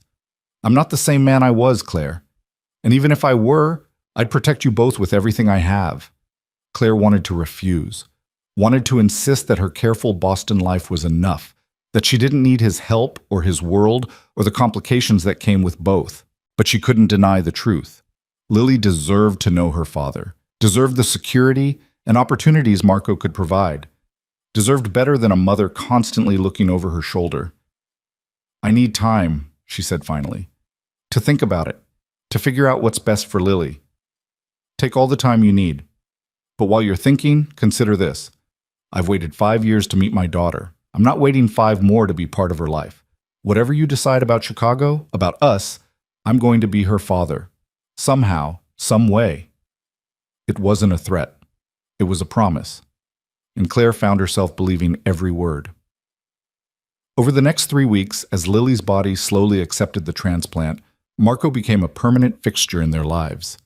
He visited every day, bringing books and toys and an endless patience for Lily's questions. He read her stories about dinosaurs until his voice went hoarse. He held her hand through painful procedures. He learned the words to her made-up songs and pretended Mr. Hops was the wisest creature alive. And he fell completely, irrevocably in love with his daughter. Claire watched it happen with a mixture of joy and grief. Joy because Lily deserved this. Deserved a father who looked at her like she hung the moon.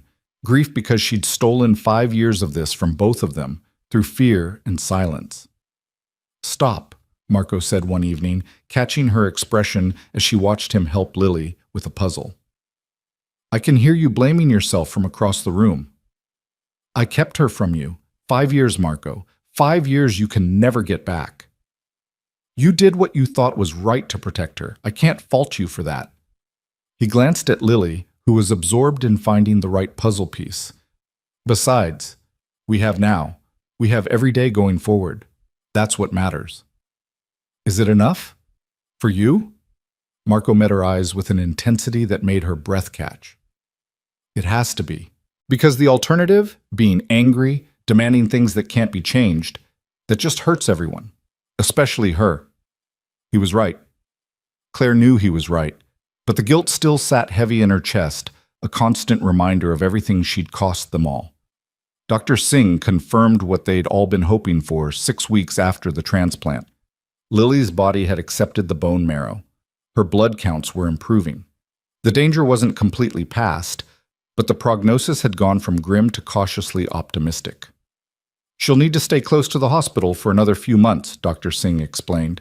Regular checkups, careful monitoring, but if this continues, she should make a full recovery. That night, Claire and Marco sat in the hospital cafeteria after Lily had fallen asleep, both exhausted and relieved. We need to tell her, Marco said quietly. About me. About us. She's strong enough now to handle the truth. Claire's coffee had gone cold in her hands. What do we say? Hi, honey. Remember the nice man who gave you his bone marrow? He's actually your father, and I've been lying about your whole life? We tell her the truth. Age-appropriately, gently, but honestly. Marco reached across the table, covering her hand with his.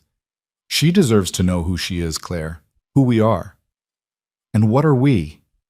The question hung between them, weighted with 5 years of distance and 3 months of forced proximity. Marco's thumb traced patterns on her wrist, the touch gentle but deliberate. We're her parents, he said finally. Everything else we figure out as we go. But she needs to know the truth. Can you do that? Claire thought about Lily, about her fierce intelligence and her gentle heart, about how she'd already started asking questions about why Marco visited every day, why he looked at Claire with complicated expressions, why they sometimes spoke in quiet voices when they thought she was sleeping. "Yes," Claire said, "we can do that. Together." Marco's smile was the first genuinely happy expression she'd seen from him. Together. I like the sound of that. They told Lily the next afternoon, sitting on either side of her hospital bed with Mr. Hops as witness. Claire explained gently about how sometimes adults made choices they thought were right, and how she'd made a choice 5 years ago to keep Lily safe that had meant keeping secrets. "Marco is your father," Claire said, holding Lily's small hand. "I should have told you sooner, and I'm sorry I didn't, but he loves you very much, and he's always going to be part of your life now."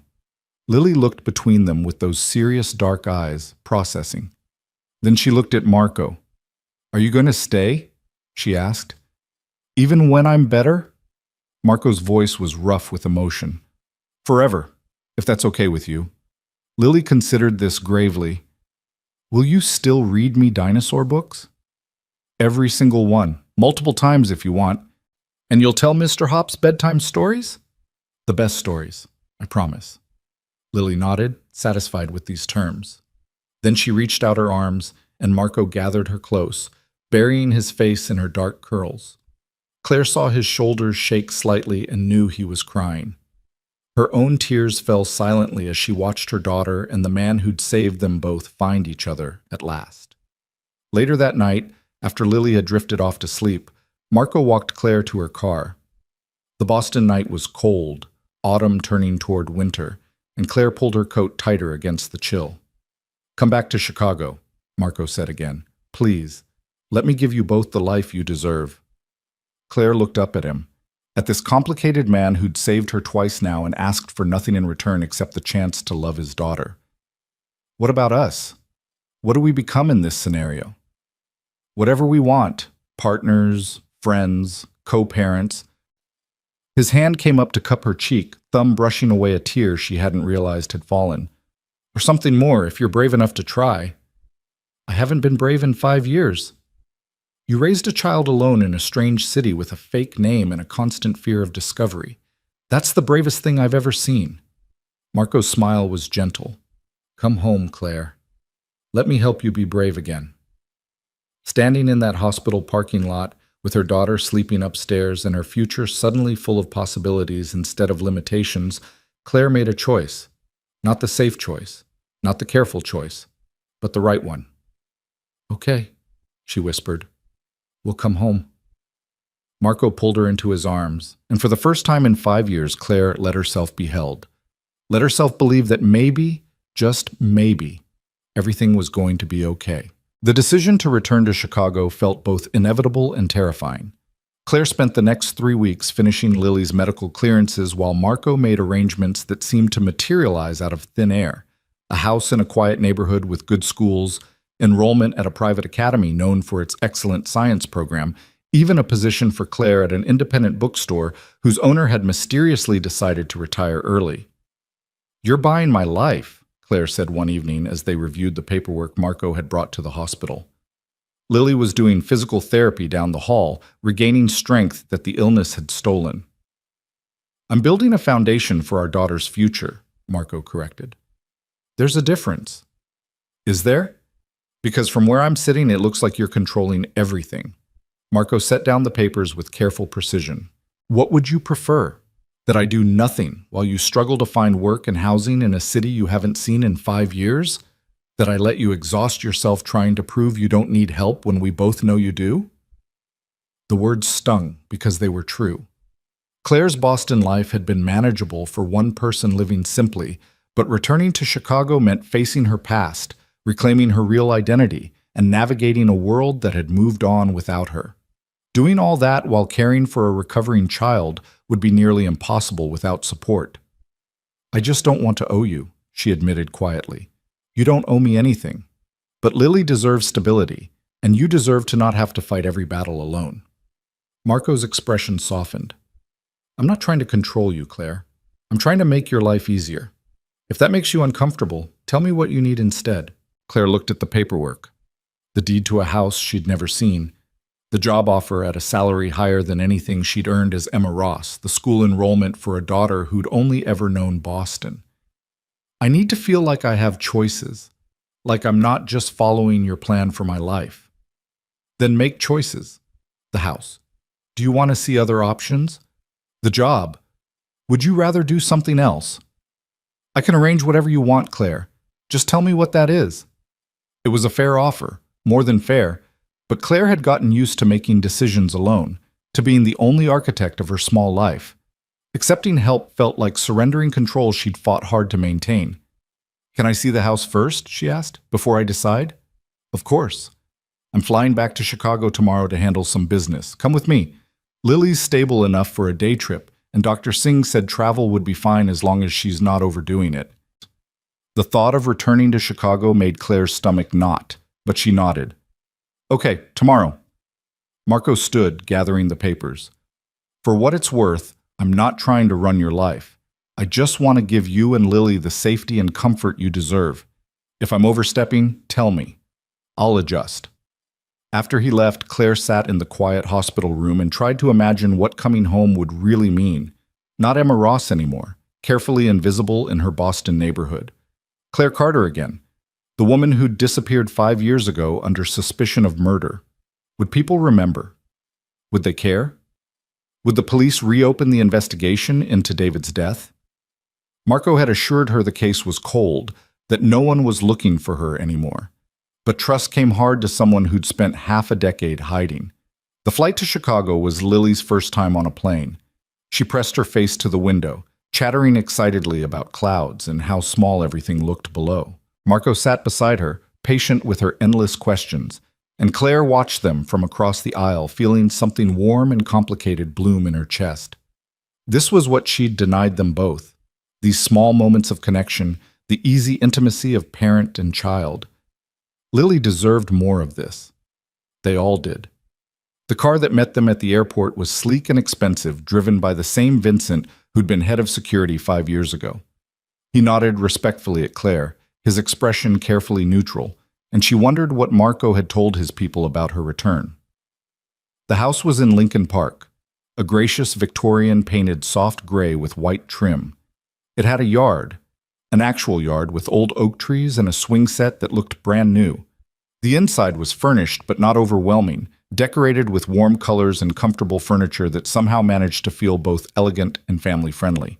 The previous owners moved last month, Marco explained as they walked through rooms filled with afternoon sunlight. I had it furnished based on what I thought you'd like, but everything can be changed if you hate it. Claire didn't hate it. She loved it, which made her wary. This must have cost a fortune. Money's not an issue. What matters is whether you can see yourself living here, whether Lily will be happy here. Lily had already found the swing set and was demanding to be pushed higher, her laughter carrying through the open back door. Claire watched her daughter through the kitchen window, so different from the pale, exhausted child in a hospital bed just weeks ago.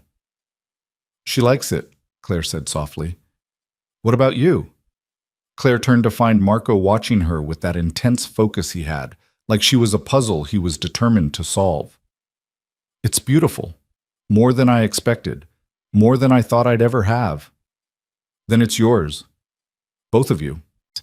Marco moved closer, close enough that she could smell his cologne, something expensive and subtle. I meant what I said, Claire. I want to give you choices, not dictate your life. If you hate this house, we'll find another. If you don't want the bookstore job, we'll find something else. But please stop fighting me on the basic premise that you and Lily deserve good things. I'm not used to this, Claire admitted, to someone wanting to take care of me. After David, after everything, I learned to only rely on myself. I'm not asking you to stop relying on yourself. I'm asking you to let me stand beside you instead of behind you. Marco's hand came up, tucking a strand of hair behind her ear in a gesture that felt dangerously intimate. We're partners now, in raising Lily if nothing else. Partners share burdens. Let me share yours. The sincerity in his voice made Claire's throat tight. What if I mess this up? What if I can't be what you need me to be? You're already exactly what I need you to be. Lily's mother, a woman who's survived impossible circumstances, someone brave enough to start over even when it terrifies you. Marco's smile was slight. I'm not asking for perfection, Claire. I'm asking for honesty and partnership. Can you give me that? She thought about the alternative, going back to Boston alone, raising Lily without Marco's support, always wondering what might have been if she'd been brave enough to try. Thought about denying Lily the chance to really know her father, to have two parents who loved her instead of one exhausted woman doing her best. Yes, Claire said finally. I can give you that. Relief flickered across Marco's expression. Good. Then let's tell Lily this is home. They stayed in Chicago for 3 days, giving Lily time to adjust to the new house and meet the neighbors. Marco had somehow arranged for a family with a daughter Lily's age to live 2 doors down, and the two girls became instant friends over a shared obsession with dinosaurs. Claire met Jessica on the second day in a coffee shop that felt neutral enough for the confrontation she'd been dreading for 5 years. Her sister looked older, thinner, with lines of worry around her eyes that hadn't been there before. She stood when Claire entered, her expression somewhere between hope and terror. You came, Jessica said, her voice shaking slightly. Marco said you wanted to talk. Claire sat across from her, keeping the table between them like a barrier. So talk. Jessica's hands twisted around her coffee cup. I'm sorry. I know that's not enough, that it doesn't change anything, but I need you to know how sorry I am. For everything. For David. For not warning you sooner about his debts. For sleeping with my husband. Claire's voice was flat. For betraying me in every way that mattered? Yes, all of it. I was selfish and stupid, and I've regretted it every single day since. Tears slipped down Jessica's cheeks. I thought I loved him. I thought he loved me. But after you left, after David died, I realized he never loved either of us. He just used people and moved on when they stopped being useful. Claire wanted to feel satisfaction at her sister's pain, wanted the vindication of being right about David. Instead, she just felt tired. Why did you really want to see me? Because you're my sister, because I miss you, because I heard you're back in Chicago and I don't know what I wanted. Forgiveness, maybe, or just the chance to tell you I'm sorry. I can't forgive you, Claire said honestly. Not yet. Maybe not ever. What you did broke something between us that I don't know how to fix. Jessica nodded, wiping at her eyes. I understand.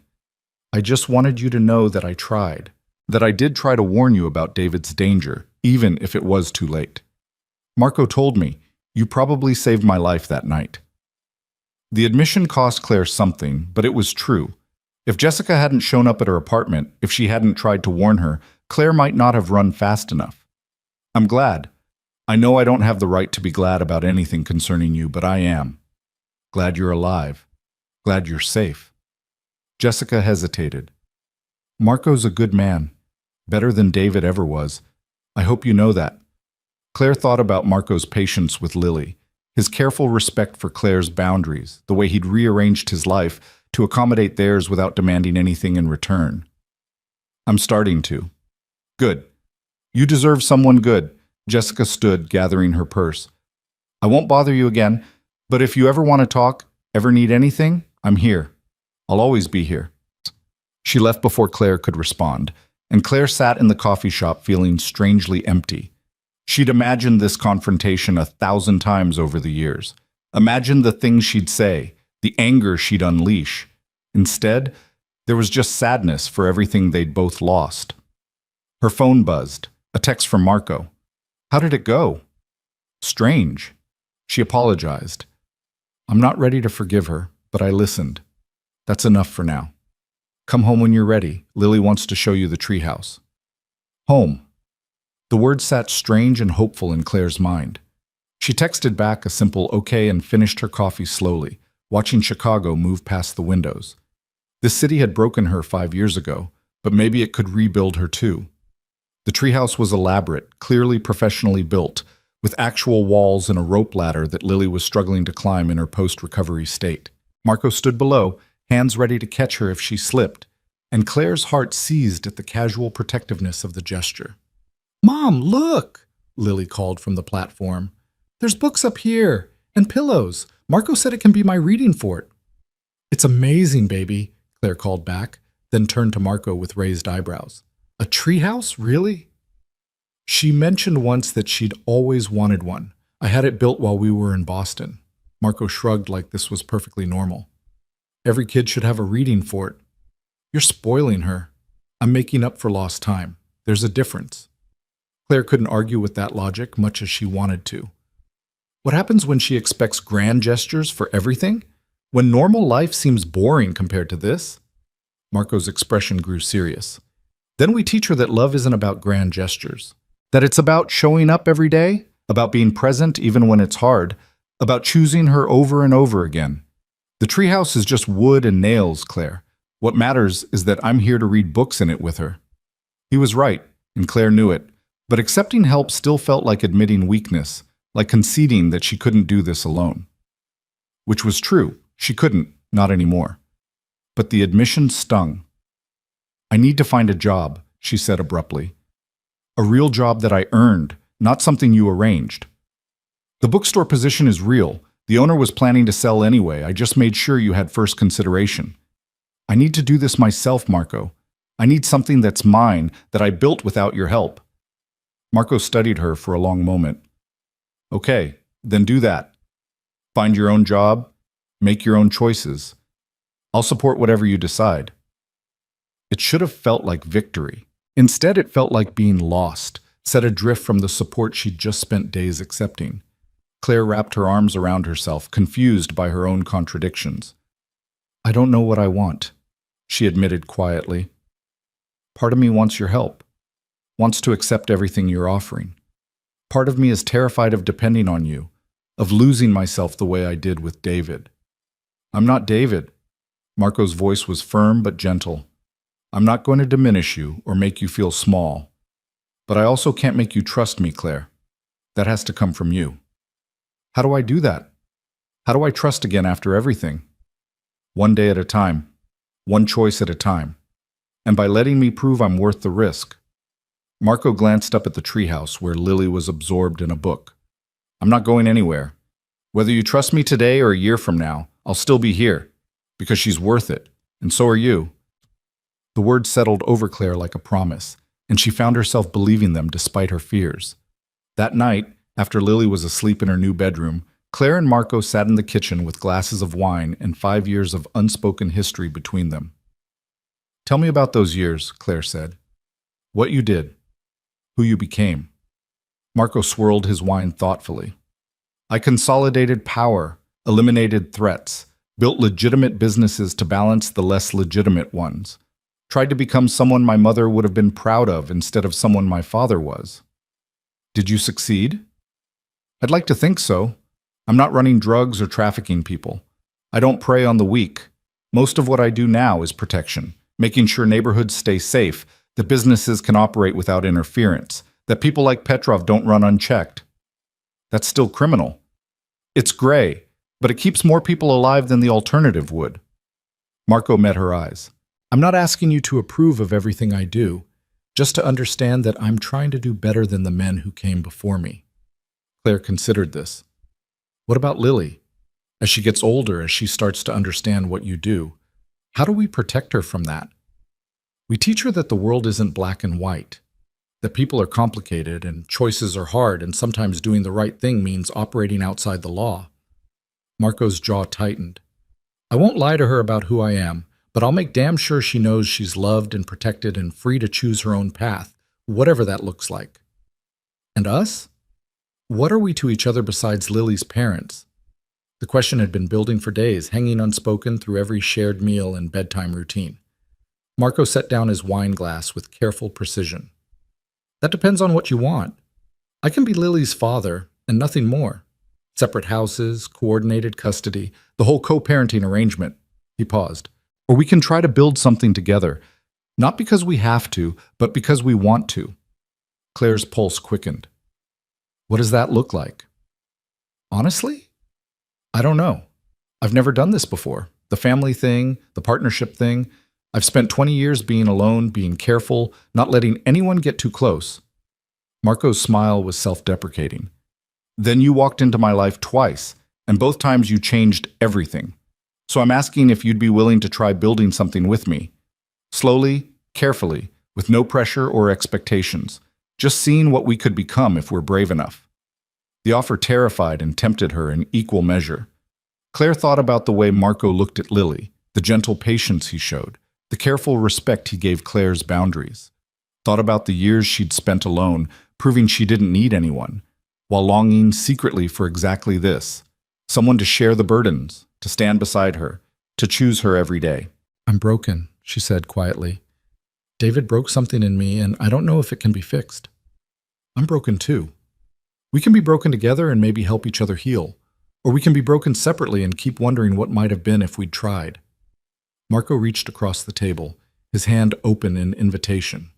I'm willing to try if you are. Claire looked at his hand, at the simple offer of partnership it represented. Thought about Lily sleeping upstairs in a house that felt like home, about the life they could build together if she was brave enough to reach for it. She placed her hand in his, feeling his fingers close around hers with gentle certainty. Okay, she whispered.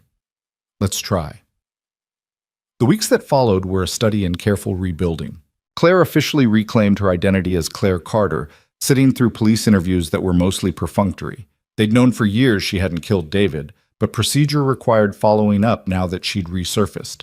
Marco's lawyer sat beside her through every meeting, and the case was officially closed within a week.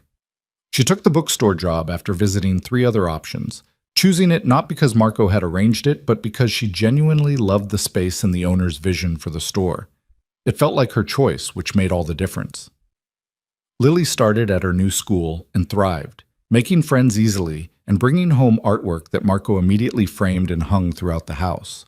Her health continued improving, blood counts climbing toward normal, energy returning to her small body.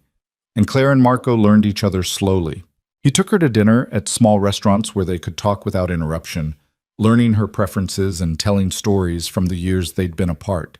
She came to his apartment sometimes after Lily was asleep, sitting on his balcony with wine while he worked through business calls, comfortable in the silence between them. He never pushed for more than she was ready to give, never demanded declarations or commitments, just showed up, day after day, proving through consistency what words couldn't convey. Until the night Claire showed up at his door at 11 o'clock, still dressed from the bookstore, her eyes bright with something that looked like decision. I want to try, she said when he opened the door. Really try. Not just co-parenting or casual dating, but actually building something together. I'm scared and I don't know if I'll be any good at this, but I want to try. Marco pulled her inside, closing the door behind her. What changed? I realized I've been so focused on not making the same mistakes I made with David that I was making a different mistake, holding back from something good, because I was afraid of getting hurt again. Claire moved closer to him, close enough to feel his warmth. You're not David. You've proven that 100 times over, and I'm tired of letting fear make my choices.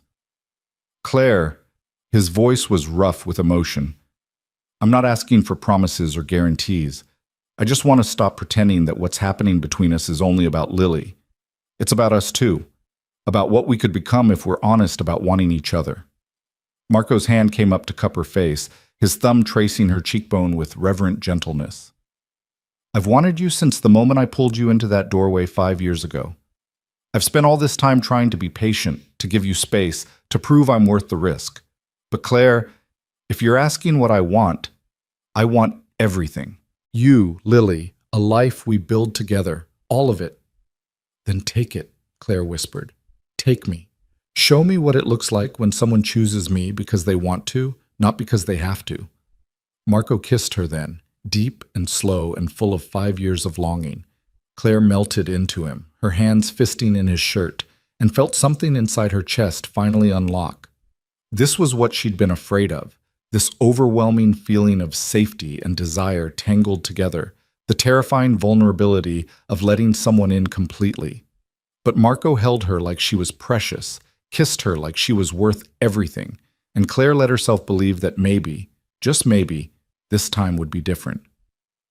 They moved to his bedroom slowly, between kisses and quiet words, and when they came together, it felt like coming home. Marco was patient and thorough and devastating, taking her apart with careful precision and putting her back together better than before.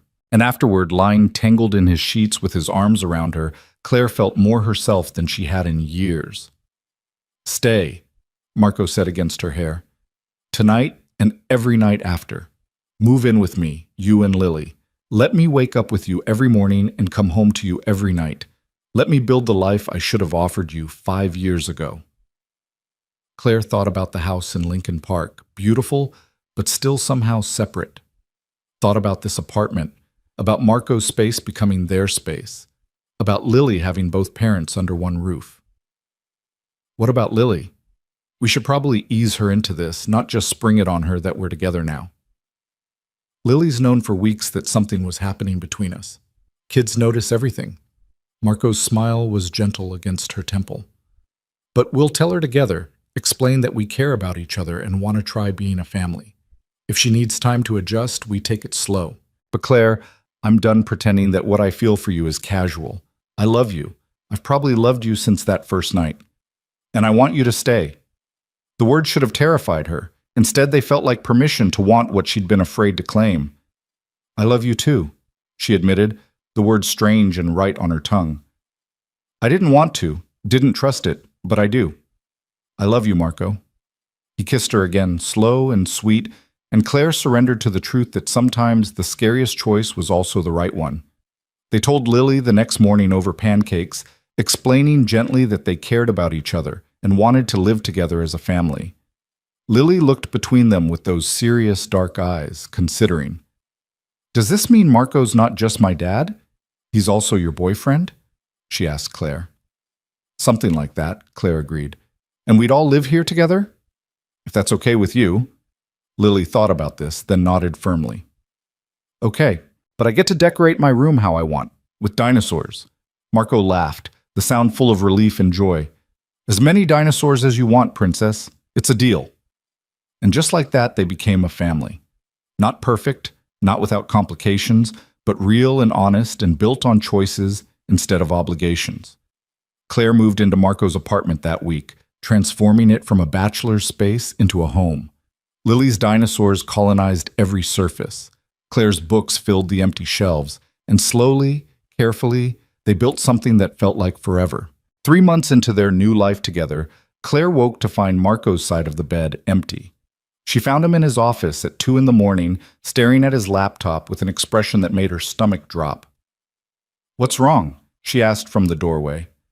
Marco looked up, and the weight in his eyes told her everything before he spoke. "Vincent just called. There's a problem with one of my shipments, the kind of problem that could bring federal attention if it's not handled carefully." Claire moved into the room, closing the door behind her.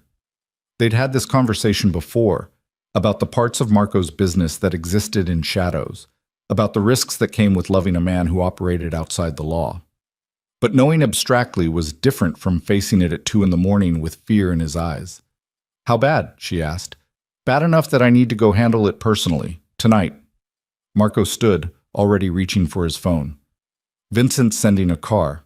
I'll have extra security posted here, but Claire, we'll be fine. Go do what you need to do.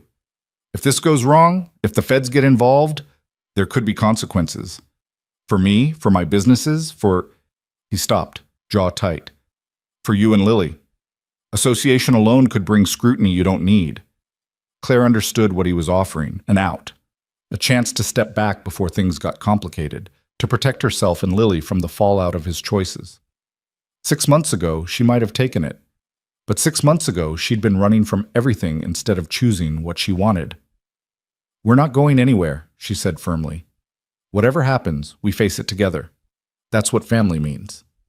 Relief flickered across Marco's expression before he pulled her close, pressing his face into her hair. "I don't deserve you." "Probably not. But you're stuck with me anyway." Claire pulled back to meet his eyes. "Go. Handle it.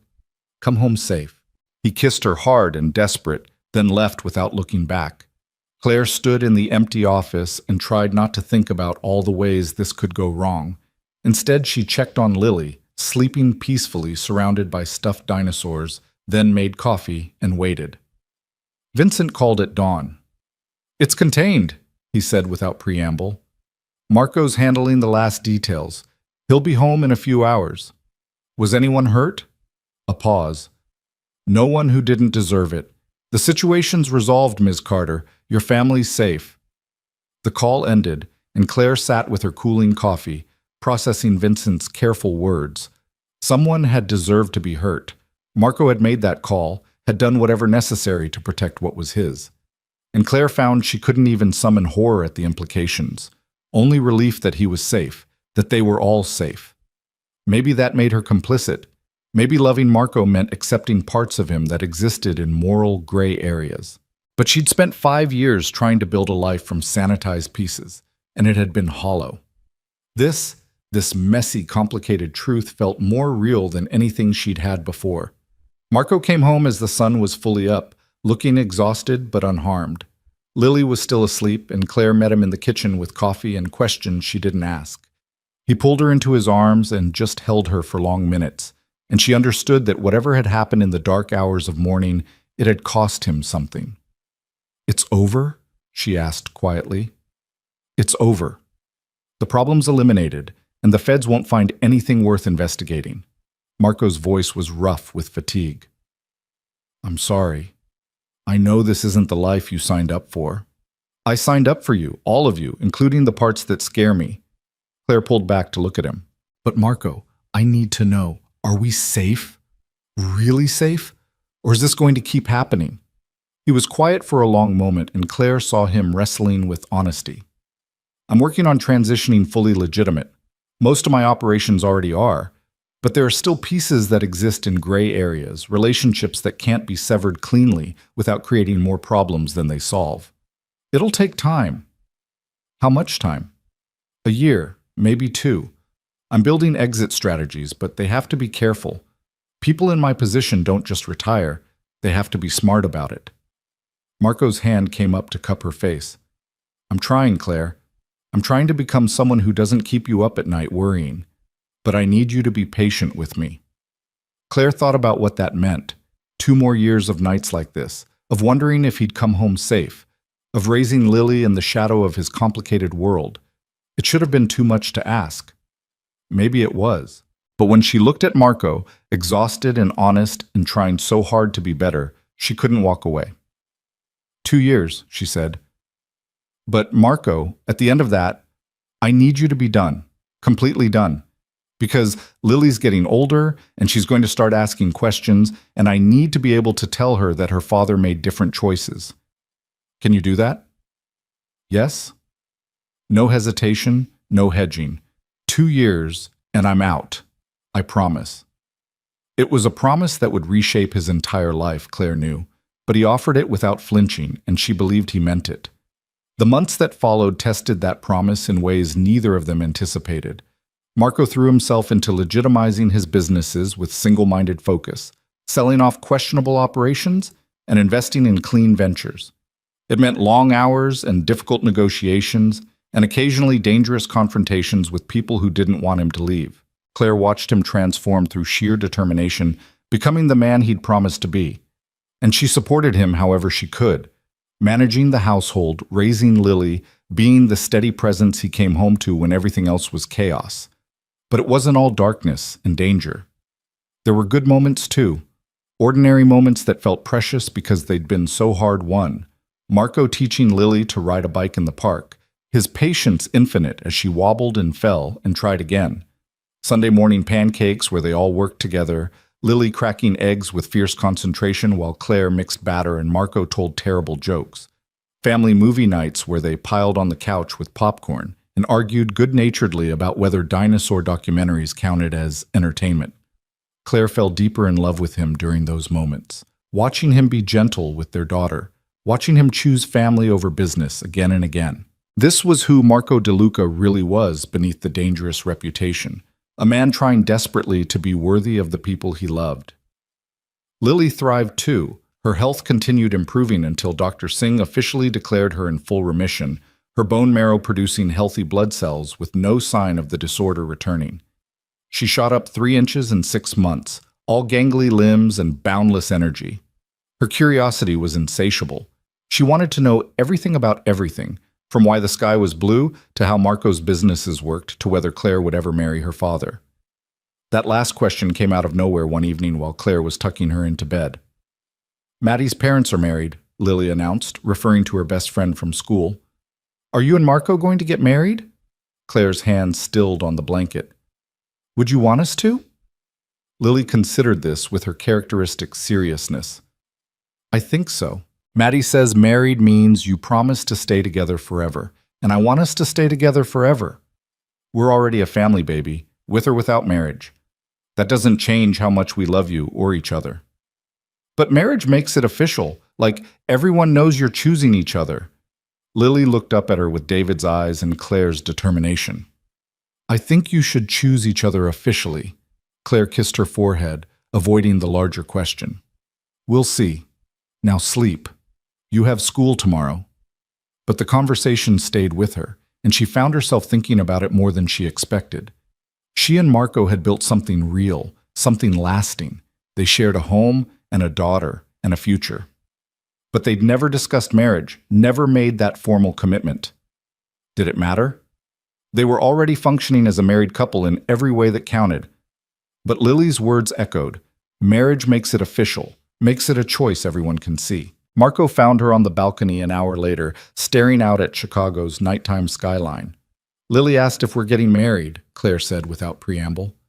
Marco was quiet for a moment. What did you tell her? That we're already a family, that marriage doesn't change how much we love her.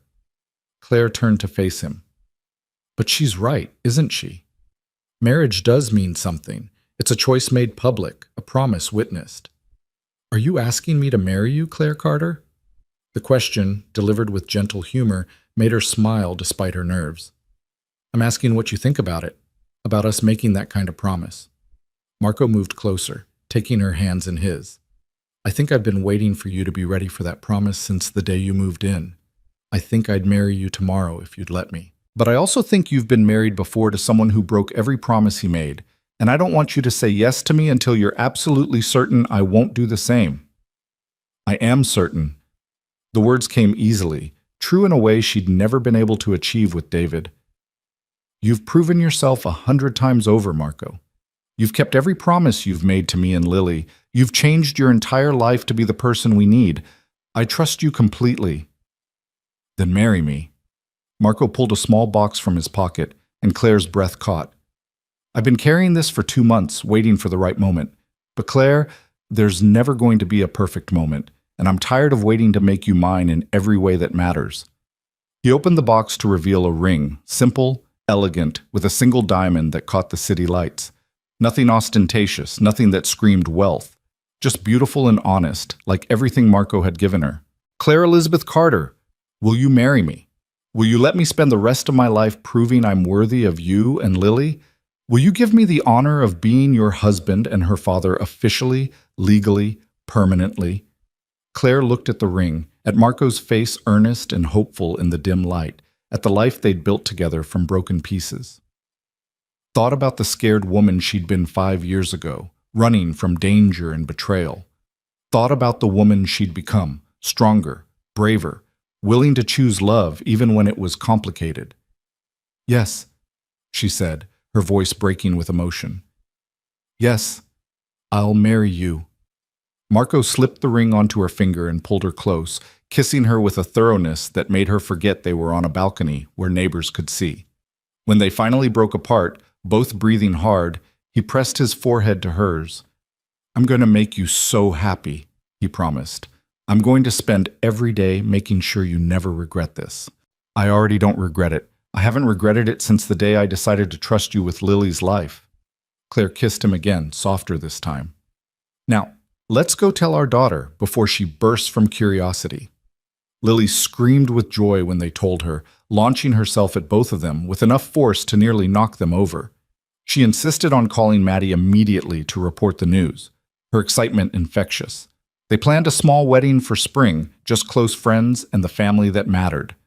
Jessica reached out when she heard, asking cautiously if she could attend, and Claire surprised herself by saying yes. Her sister would never be her confidant again, would never hold the place she'd once occupied. But she was still family, still trying to make amends, and Claire found she had enough grace now to allow that. The wedding was simple and perfect, held in the garden of their Lincoln Park house under flowering cherry trees. Lily served as flower girl and ring bearer both, taking her duties with utmost seriousness. Vincent stood as Marco's best man, his normally stoic expression showing rare emotion. And when Marco and Claire exchanged vows they'd written themselves, there wasn't a dry eye among the small gathering. "I promise to choose you every day," Claire said, her voice steady despite her tears. "To trust you with my fears and my hopes. To build a life with you that's honest and real, even when it's hard. I promise to love you not in spite of your complications, but because of all of you, the darkness and the light, the past and the future you're building. You saved my life twice. Now I'm choosing to spend the rest of it with you." Marco's vows were equally raw. "I promise to protect you and Lily with everything I am. To be worthy of the trust you've placed in me.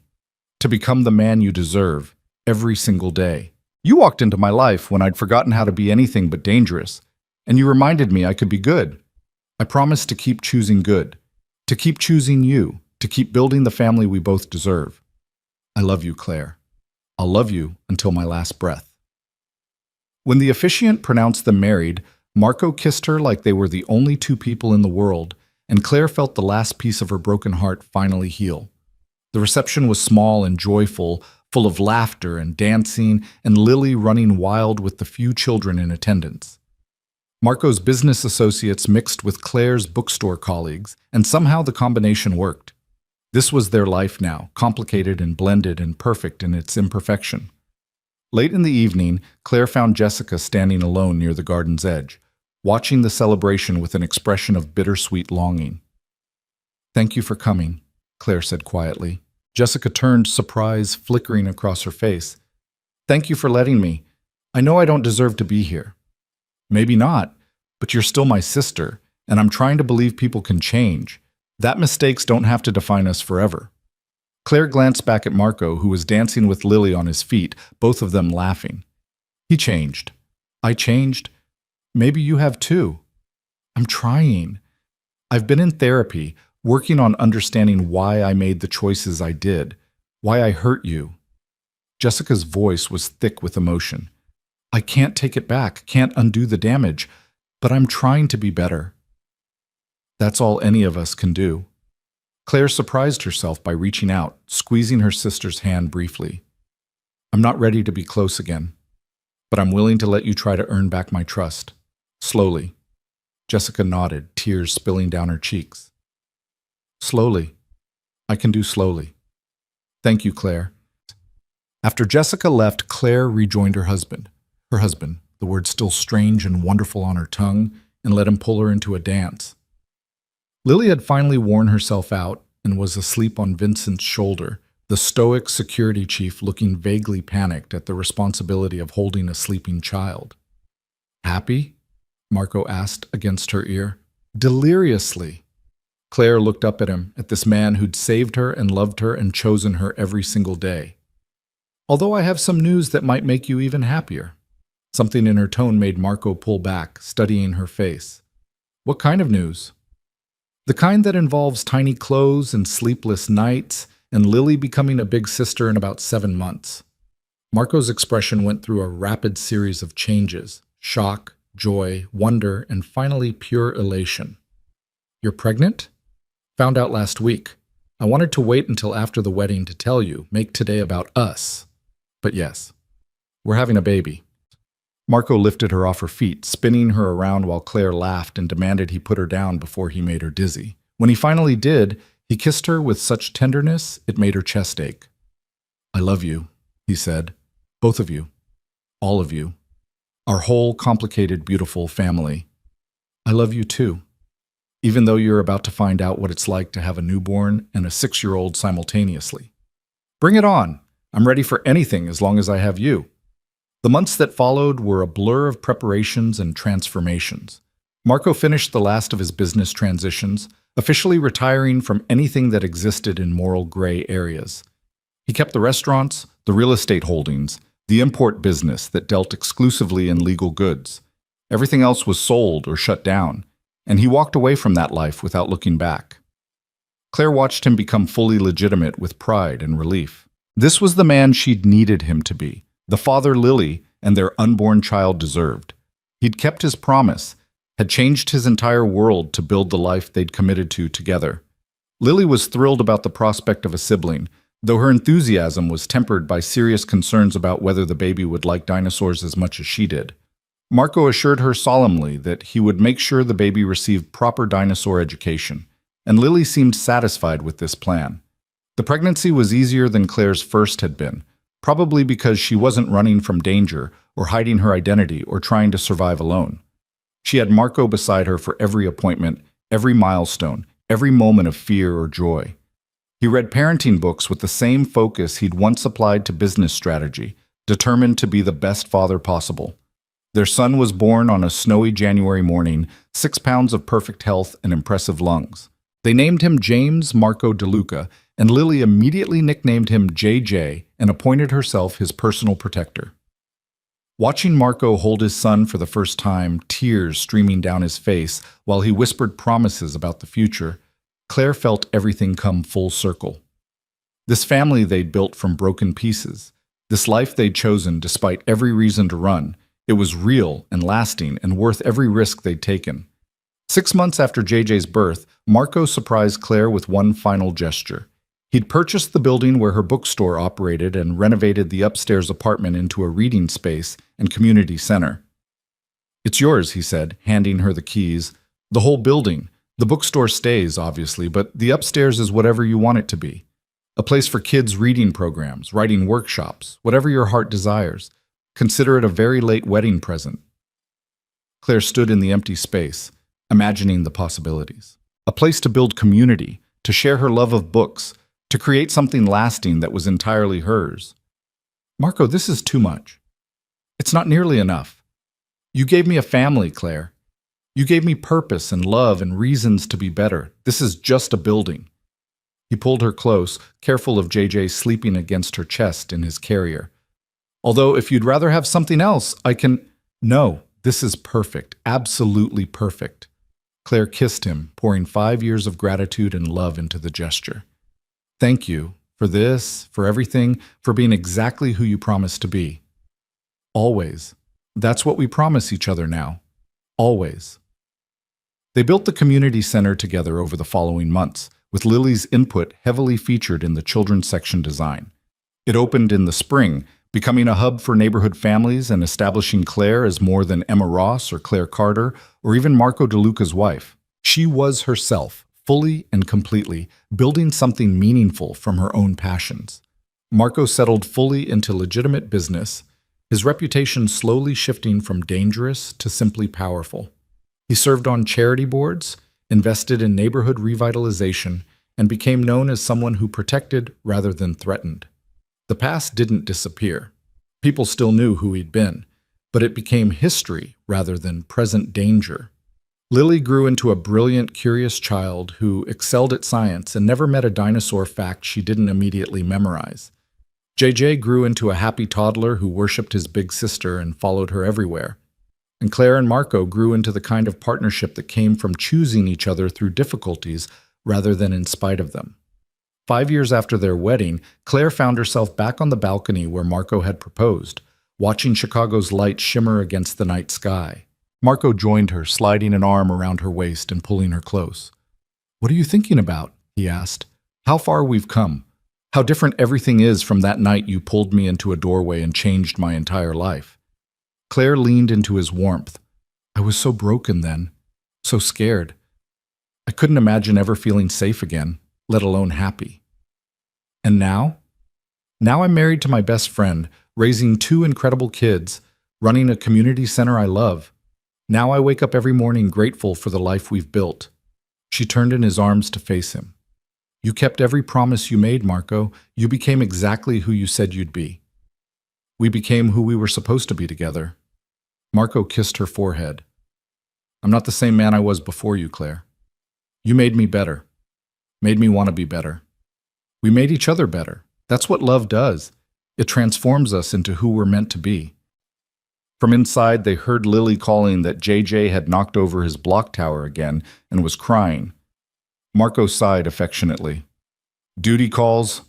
Think we should intervene before she builds him a fortress to prevent future collapses? Claire laughed. Probably. Although, knowing our daughter, the fortress would be dinosaur-themed and actually structurally sound. They went inside together, leaving the balcony and the past behind them. The future spread out ahead, uncertain in its details but solid in its foundation. They would face it together. This family built from second chances and hard-won trust. This love that had survived betrayal and danger and 5 years of separation to become something unshakable. Claire Carter DeLuca had been broken once, shattered by betrayal and loss. But she'd been remade through courage and choice, through learning to trust again, through accepting that love didn't always look the way she'd expected. Marco had offered her protection, and she'd found partnership. He'd offered her safety, and she'd found home. And standing in their living room, watching Marco carefully rebuild JJ's blocks while Lily supervised with the authority of a construction foreman, Claire understood that this was the real victory. Not survival, though they'd certainly survived. Not even happiness, though she was happier than she'd ever imagined possible.